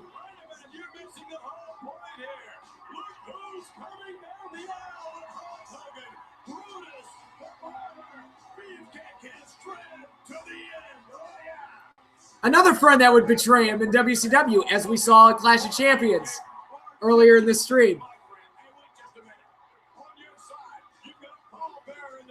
Oh crap, I'm late, am I? Yeah, you're a little late. You missed a lot. Sorry, movie fan. It's always against the rules if a heel does it. Yeah, right? But yeah, this is a big match for Saturday night's main event. For no other reason, it's like, look, it's the only time that Ric Flair and The Undertaker wrestled on a Saturday night's main event. You know, if you look real close by his cheekbones, you can see where they hook their action up and turn it out high. You can see the screws in the book. He's a modern-day Frankenstein. He's looking good right here. I tell you what, the reconstructive surgery on Beefcake's face, everyone talks about how bad the injury really was. Those surgeons did a top-notch job fixing his face because he looks pretty good here.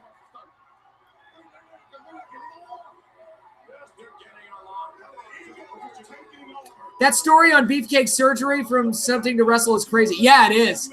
Yeah, I mean, it's like he should have been killed, to be perfectly honest. He should have been killed.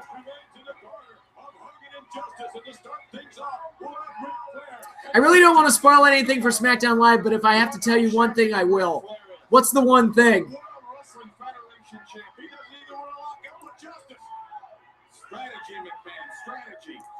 Strategery. Flair and Sid have matching tights. That's weird. Back body drop on Ric Flair. Battle of the Horsemen. Sid and Ric Flair.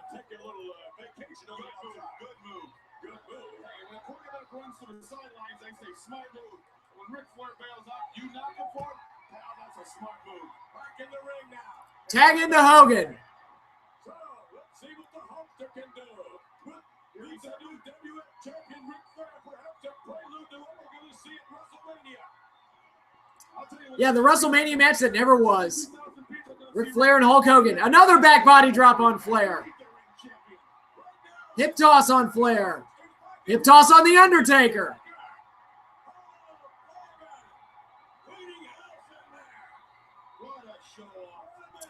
Speaking of, did you hear that the Becky Charlotte Superhouse show match was only to set up a rematch for tomorrow night? Well, that's how it felt. I mean, I'm not surprised that that's what they're doing. there's not too many men that can stand there and look eye to eye with the Undertaker. Undertaker and Sid, a future WrestleMania main event. A shitty one. Undertaker gets body slammed. Look at that, the way he sits up like he's in a coffin, like he's just been brought back from the dead. To the knee. And now, the time is made. The legal man, the Hulkster. A tap to the throat. Undertaker. Hogan slams Taker. Hogan slams Flair. The faces are in control. Clothesline after clothesline. Faces in control. They are dominating. Big Show versus Randy Orton on SD Live. Yeah, that's going to happen. Wasn't Big Show drafted to Raw? I have no idea. I lost track.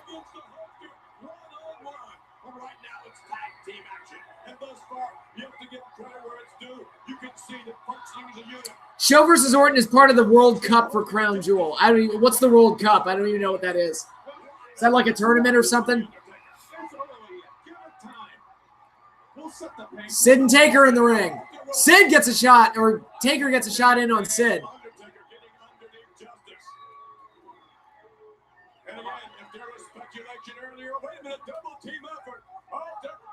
Double clothesline by Sid and by Undertaker and Flair.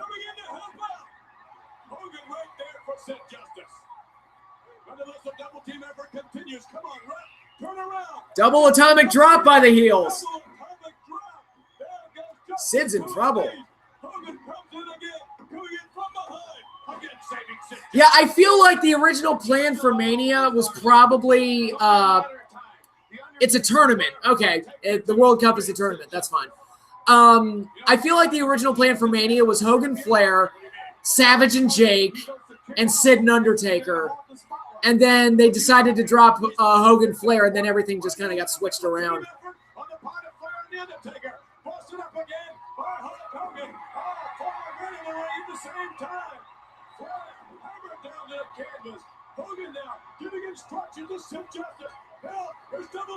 Double big boot on Flair.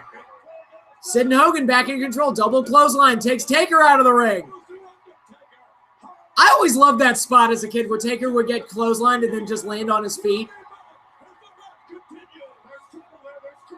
And Sid's like, I'm not, I don't approve of Hogan's antics.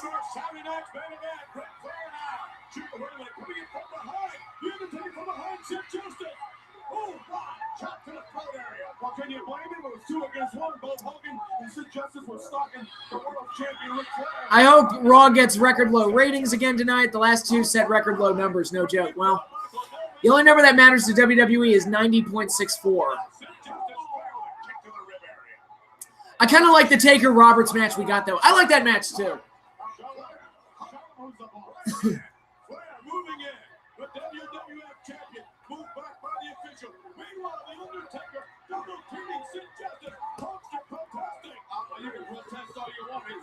Speaking of Undertaker and Roberts, there's something about the ending to this show that I'll talk about when we get to that point.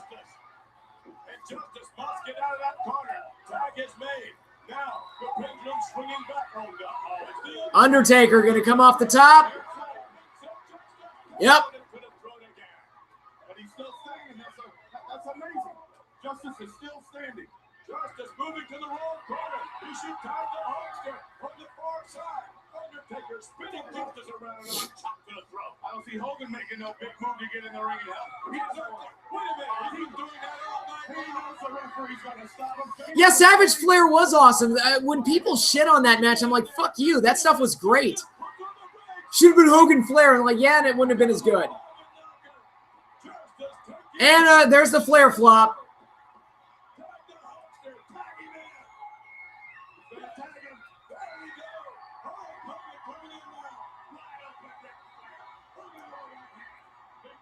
Hogan's in the ring now. Oh, and he hits Paul Bearer. Goes after Perfect. Uh-oh. Ric Flair just hit the leg. He's going to set up Hogan for the figure four.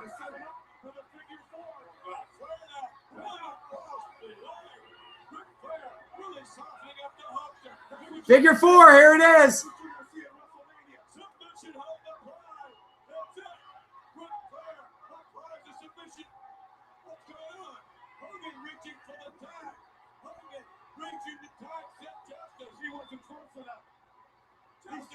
Hogan Flair, if they didn't do all the house show matches prior, would have been amazing business for WrestleMania 8, the goal for any show.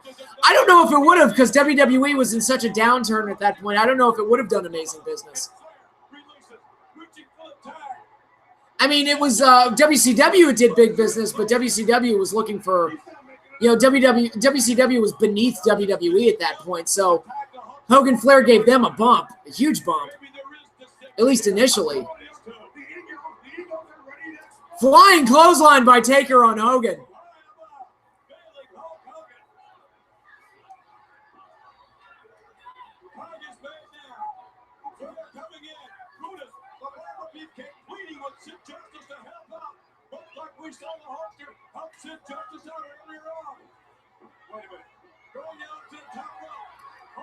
Flair gets slammed off the top. I'm so surprised. Shocker. Oh, yeah, if they'd done Hogan Flair in 88 or 89, that would have been huge.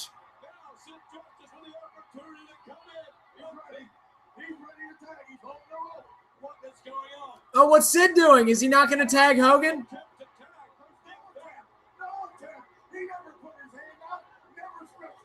See, now Sid looks like an asshole. Because he's, like, deliberately ruining a match just to fuck somebody over.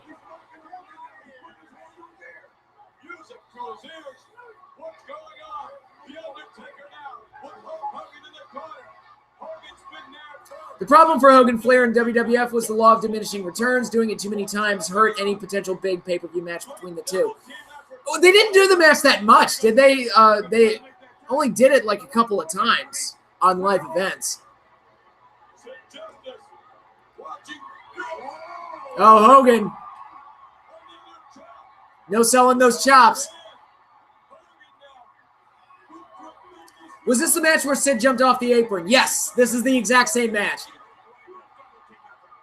It's coming up in just a minute, actually. Taker and Flair double teaming. And Hogan with a double clothesline.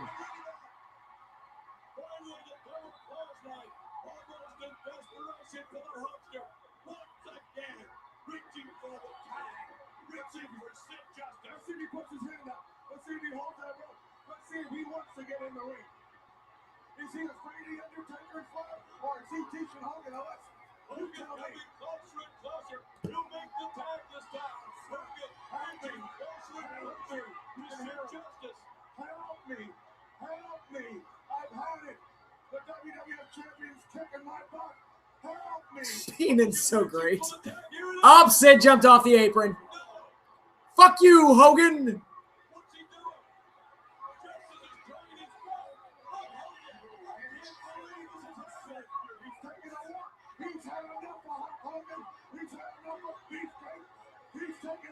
And Beefcake's like, don't do that, man.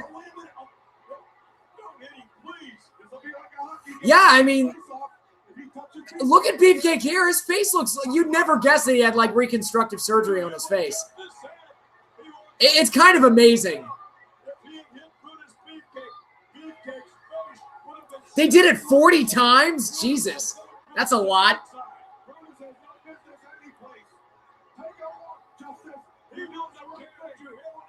If this were today's Raw, there'd be a thank you, Sid chant. Probably. Oh, and Flair just shoved the referee down, so the heels are going to get DQ'd for no reason. Yep, disqualification.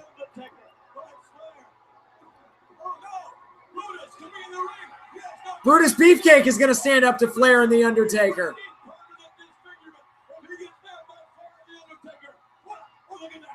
He dug. Hogan, he's back up to save Beefcake. Whoa. Ric Flair into the Undertaker. Flair had to walk across the ring just to do another flop. He had to do it.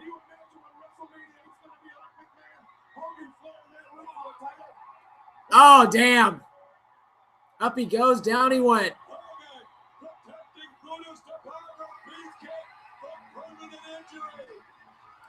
To quote Jericho, 69 thumbtacks. If this were today's Raw, Hogan would wrestle and Hulk up each and every single match. Yep, sure would. So Hogan and Sid win by DQ, but oh, and Hogan's like, "What'd you do, man? I don't want your face to get hurt." Why did you do what you did? Brutus Beefcake stepped in the ring and ripped permanent injury. Had he been struck by Flair or had he been struck by the Undertaker, they'd be putting his face back together again. Much like a jigsaw puzzle. But just where is Sid Justice? And then we get the kid. He just ripped up his Sid sign. Okay. Sid Justice, there must be some reason for your actions. You turned your back on your friend, Hulk Hogan. You turned your back on Sid when you were doing a damn interview with him.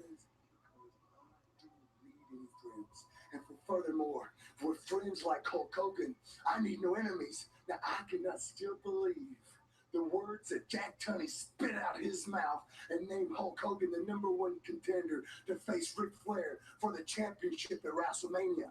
Because it's simple. Got an idea? Get a metal mask, then your face will be safe. Doot, doot, doot. Doot, doot, doot.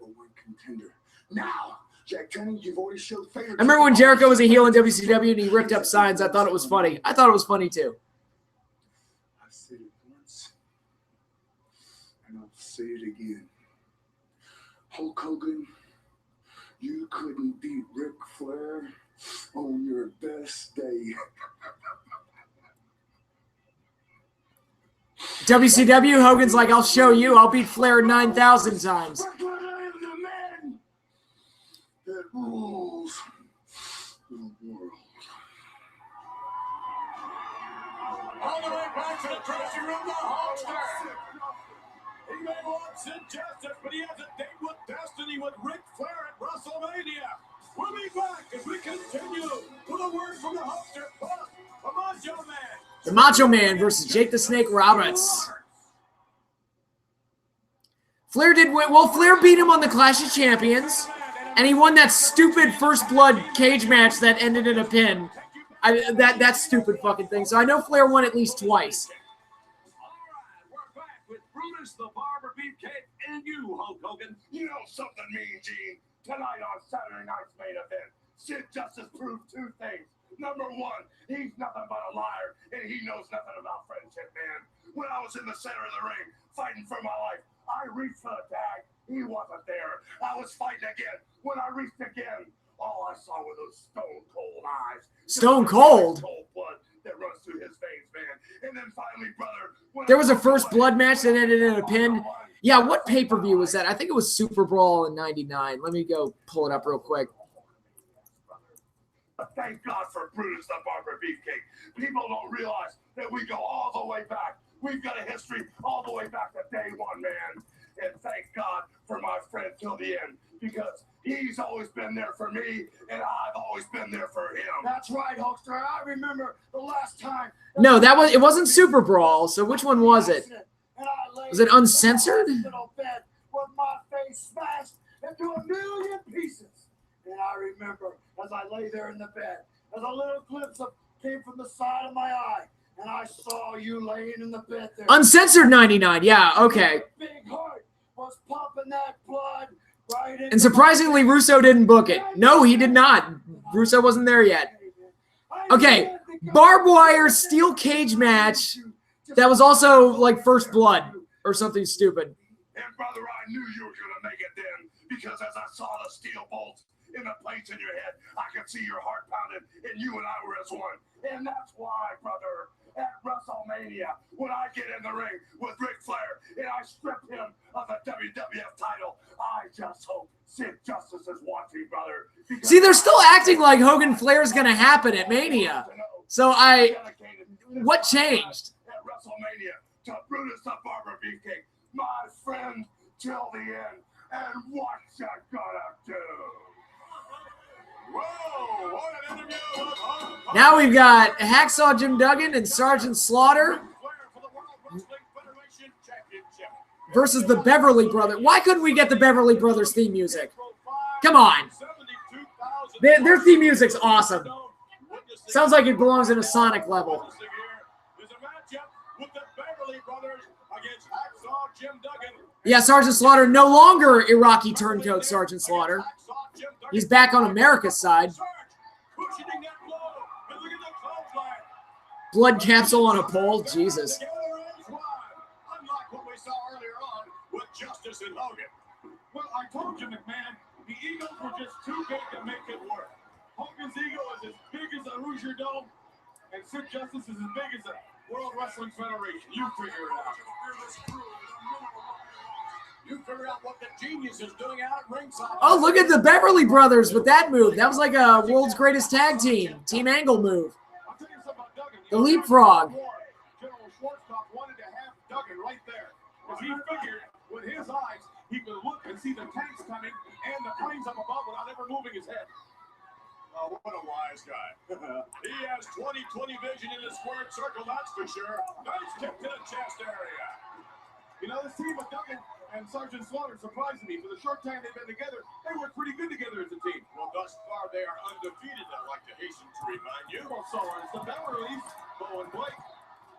I'm going to pull something up for you guys because this episode, Tag to Slaughter, the former WWF champion. Alleging that Jack Tunney has always protected Hulk Hogan because he's a movie star. Give me a break, Bobby Heenan. Well, it makes sense to me. I mean, if you look at it, to really be fair to Flair, he should have been the one to pick who he should wrestle at WrestleMania. Shouldn't be That's the Beverly Brothers theme music. Isn't it great?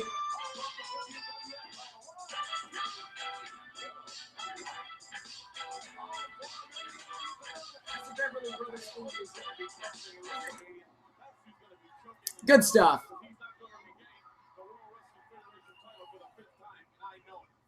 What went wrong? Team Angle. They were the best tag team around at a time when WWE did not give an ever-loving shit about tag team wrestling. 3-point stance into the clothesline. Beverly Brothers are going to die.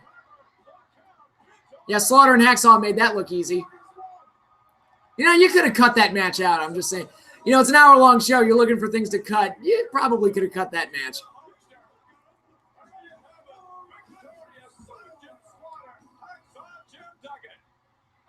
Oh, here's the snake bite incident. They're going to show it. That snake looks aggressive, too. Uncensored. They're showing the whole thing. And now here's Tuesday in Texas where Jake, like, smacks Elizabeth.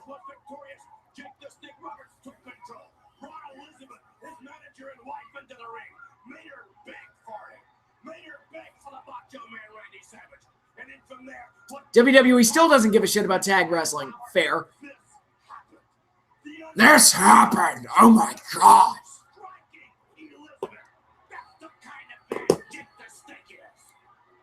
Do you agree that more matches should finish without the use of finishers, and finishers should only be pulled out when you've thrown everything at your opponent and still can't put them away? Not necessarily less finishers being used, just I wish other moves would end matches they don't feel constricted to just having finishers end matches. Like if you're doing like a big high spot that looks awesome, just have that be the finish. You don't need to force the finisher on there. Were these shows still on in place of SNL? No, they were not. Before you women out there, lean on unconscious.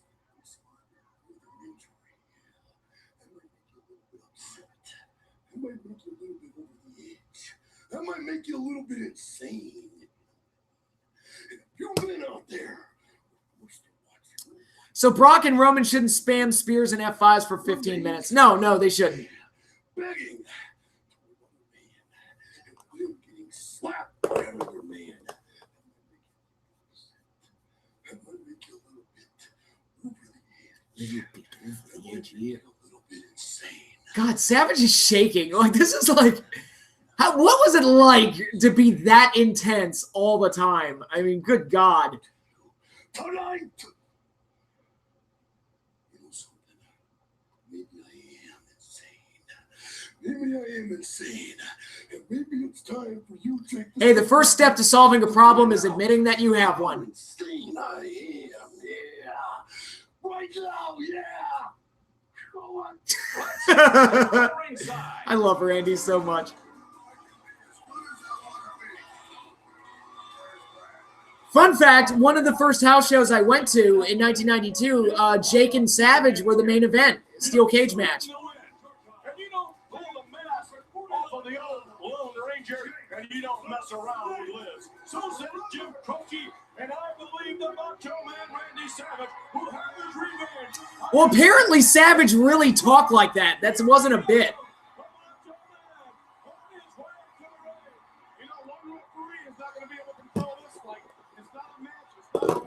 Here we go. Oh, Jake gets the hell out of the ring.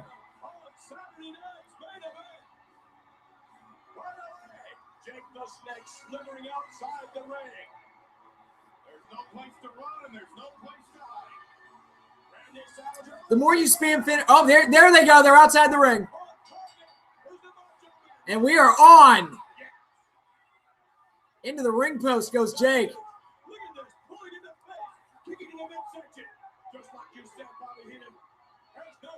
Jake is trying to slither his way out of this.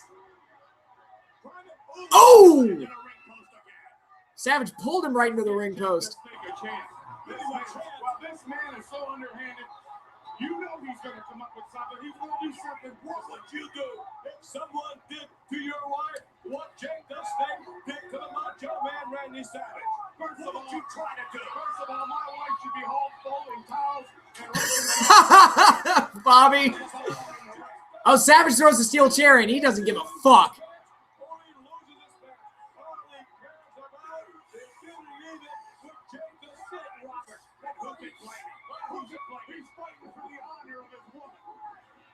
Isn't that noble? Isn't that courageous? Isn't it stupid? I love you, Heenan.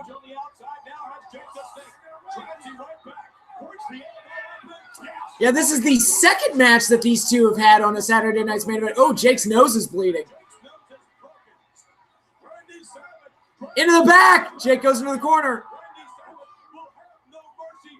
Now Savage is picking into his, he's digging into the wound on Jake's nose. Jake with a thumb to the eyes. Savage goes over the top, out of the ring.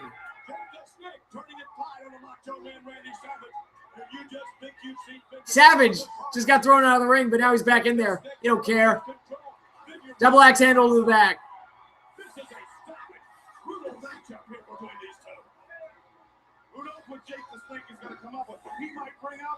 Throw Savage out of the ring again.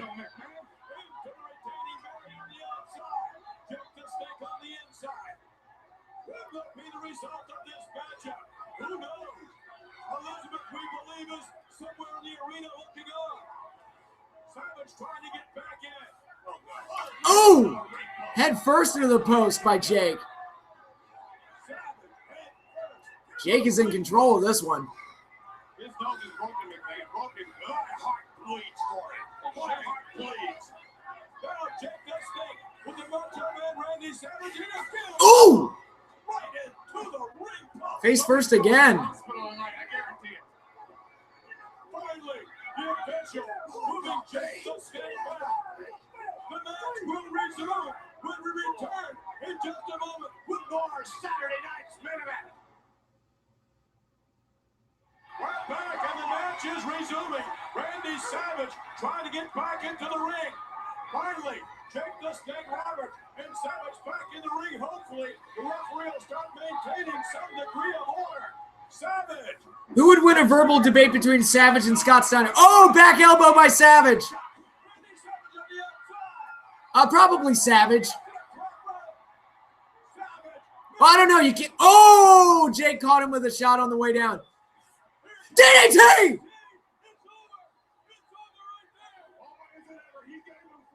Damn. Actually, you know what? Steiner would probably win a debate between the two because you can't argue against Steiner's math. Oh, he's not going for the pin. He's just toying with Randy.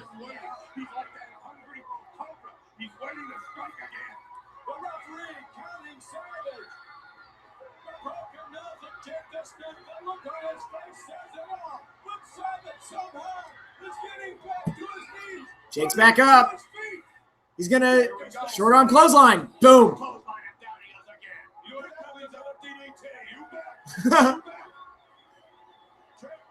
Jake was such a great heel.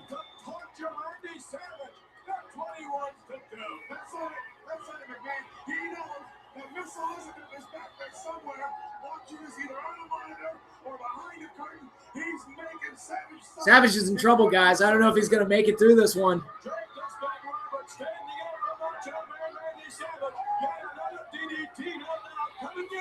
He's going to do it again. DDT.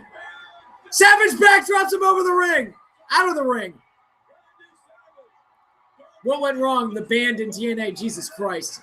I don't have enough time. Savage.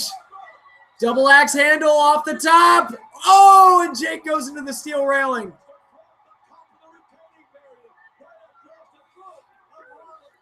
Now Jake's in trouble. Savage goes up top.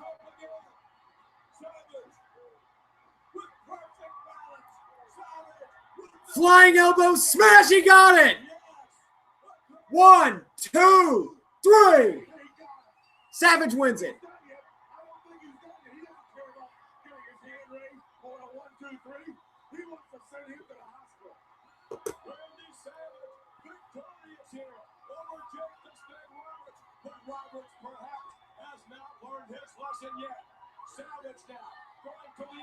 If only the streak was a thing in the Attitude Era. Yeah, it didn't really become a thing until WrestleMania 17. Savage wants to keep doing damage. There's Rene Goulet.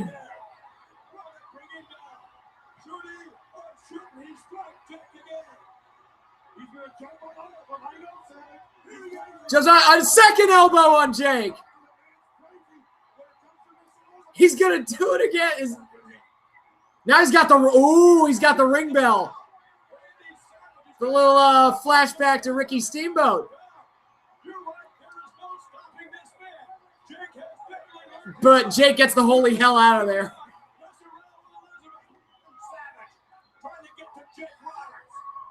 Would you have had Kane win at Mania 14? My temptation would have been to have Kane go over, yes. Michael Buffer does rock, yes. And Jake getting the holy hell out of there.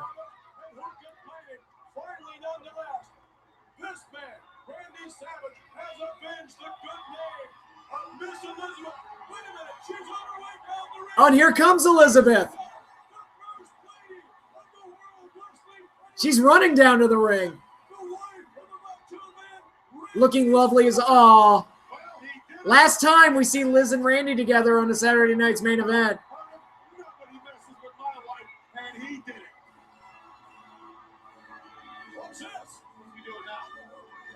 Oh, Jake's waiting behind the curtain. It's not over yet. What does that mean? Now, something happens with the ending here that I want to talk about.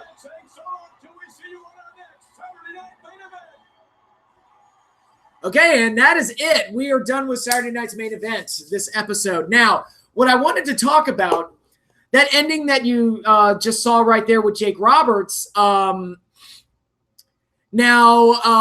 this led to The Undertaker's face turn, because as we would see, Undertaker Jake was going to attack Liz and Randy as they came back through the curtain, and he was going to smack him with a steel chair, but Undertaker stopped him, effectively turning face.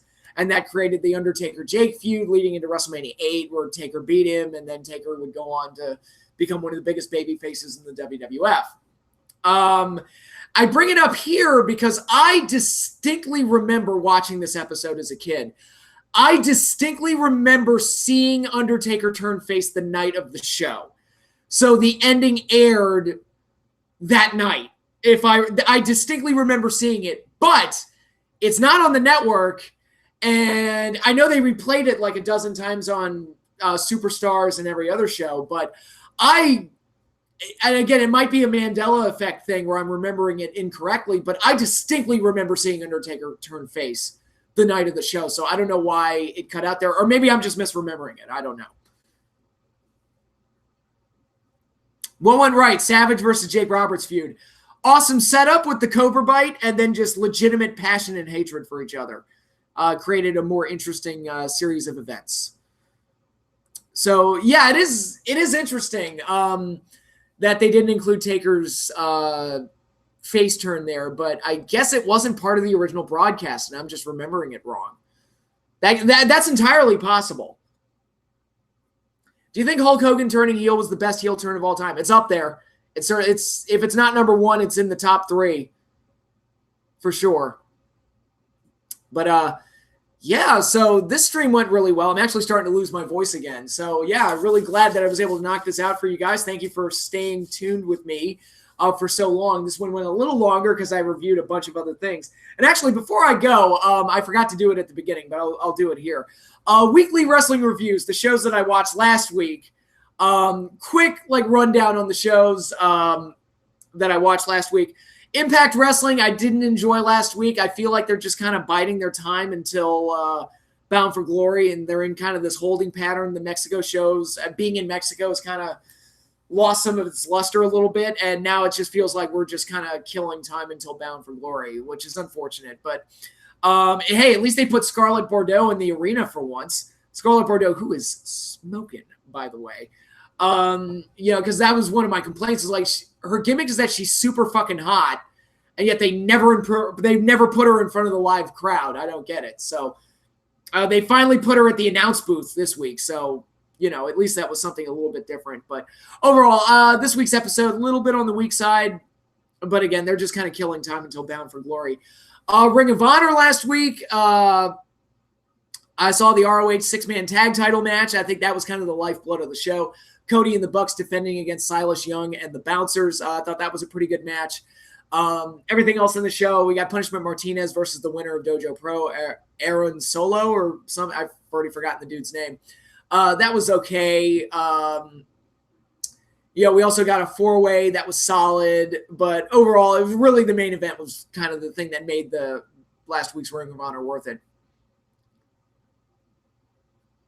Name a wrestler today and add a name to him like Jake the Snake Roberts, Bray the Buzzard Wyatt. It looks like you already did it. Hope you enjoy football tonight. Too sweet. I hope so too. What else did I watch last week? NXT's episode I thought was solid. I'm trying to remember what was. We had the main event of Lars Sullivan versus EC3, where Lars Sullivan went over. I was a little surprised by that, but makes me wonder if NXT's kind of lost faith in EC3 or something. But because he's been losing a lot lately, but we'll see. But yeah, I thought that was okay. Tommaso Ciampa and Velveteen Dream are having some back and forth, and that seems to be creating the next NXT title match. Johnny Gargano had a pretty good match against Tony Nese. That match was pretty good, and Gargano got a win, so he's reestablishing himself. And overall, a solid episode of NXT, if unspectacular one. And Lucha Underground last week I thought was pretty damn good. We got the in-ring debut of the New Rabbit Tribe as they defeated Joey Ryan, Ivelisse, and Exalicious. I'm loving the New Rabbit Tribe. I think Killer Cross fits into his role really well, and I think they've got something there. And we also got Killshot versus Son of Havoc in their first match, which was pretty good. And because Son of Havoc went over and Killshot ripped his mask off post-match as a show of revenge, Antonio Cueto decided to make for Ultima Lucha Quattro. It'll be Son of Havoc versus Killshot in a rematch, this time Mask versus Mask. So they also ran down the Ultimate Lucha card that we have so far. We've got Mac versus Mil Muertes in a death match. We've got the Mask versus Mask match that I already mentioned. We've got El Dragon Azteca Jr. versus Phoenix in a 2 out of 3 falls match. And now we've also got Pentagon Dark challenging Marty the Moth Martinez for the Lucha Underground title in a Cerro Miedo match. Speaking of Marty the Moth, he was in the main event of this week's show as he defended the Lucha Underground title against his sister, Mari Posa. One thing that they did that I loved, Chelsea Green helped Marty the Moth win the title a couple weeks ago, and they gave an introduction to her, Reclusa, and she was the Spider Woman that was torturing Sexy Star. So they wrote off Sexy Star finally and plugged up that hole. So we know that Chelsea Green was the one responsible for all the Spider stuff. So I like that they went back and plugged up that story hole. And Marty the Moth took on his sister in a wild and crazy intense match that was really, really good. That bit where Mari Posa was just chucking chairs at Marty was just awesome. And I think Marty the Moth Martinez might be the most underrated performer in the business right now. I think he's just outstanding. And he's doing things where he's like stealing all of Pentagon's moves, like the package pile driver, and he broke Mari Posa's arm post-match. So he is like, trying to show that he can out Pentagon, which is why he made their match a Cerro Miedo match. And, it looks like that's going to be our main event for Ultima Lucha. So I thought last week's episode was great. I can't wait to see more as we head into Ultima Lucha. I think we've got 3 more shows before Ultima Lucha starts, and I'll have a lot more to say when we get to that point. But that is all I have for you in this stream. Thank you all for watching. Thank you all for joining me on your day off, Columbus Day. But that is all I have for you now. I'll have more videos lined up for you this week. But until then, later, everybody.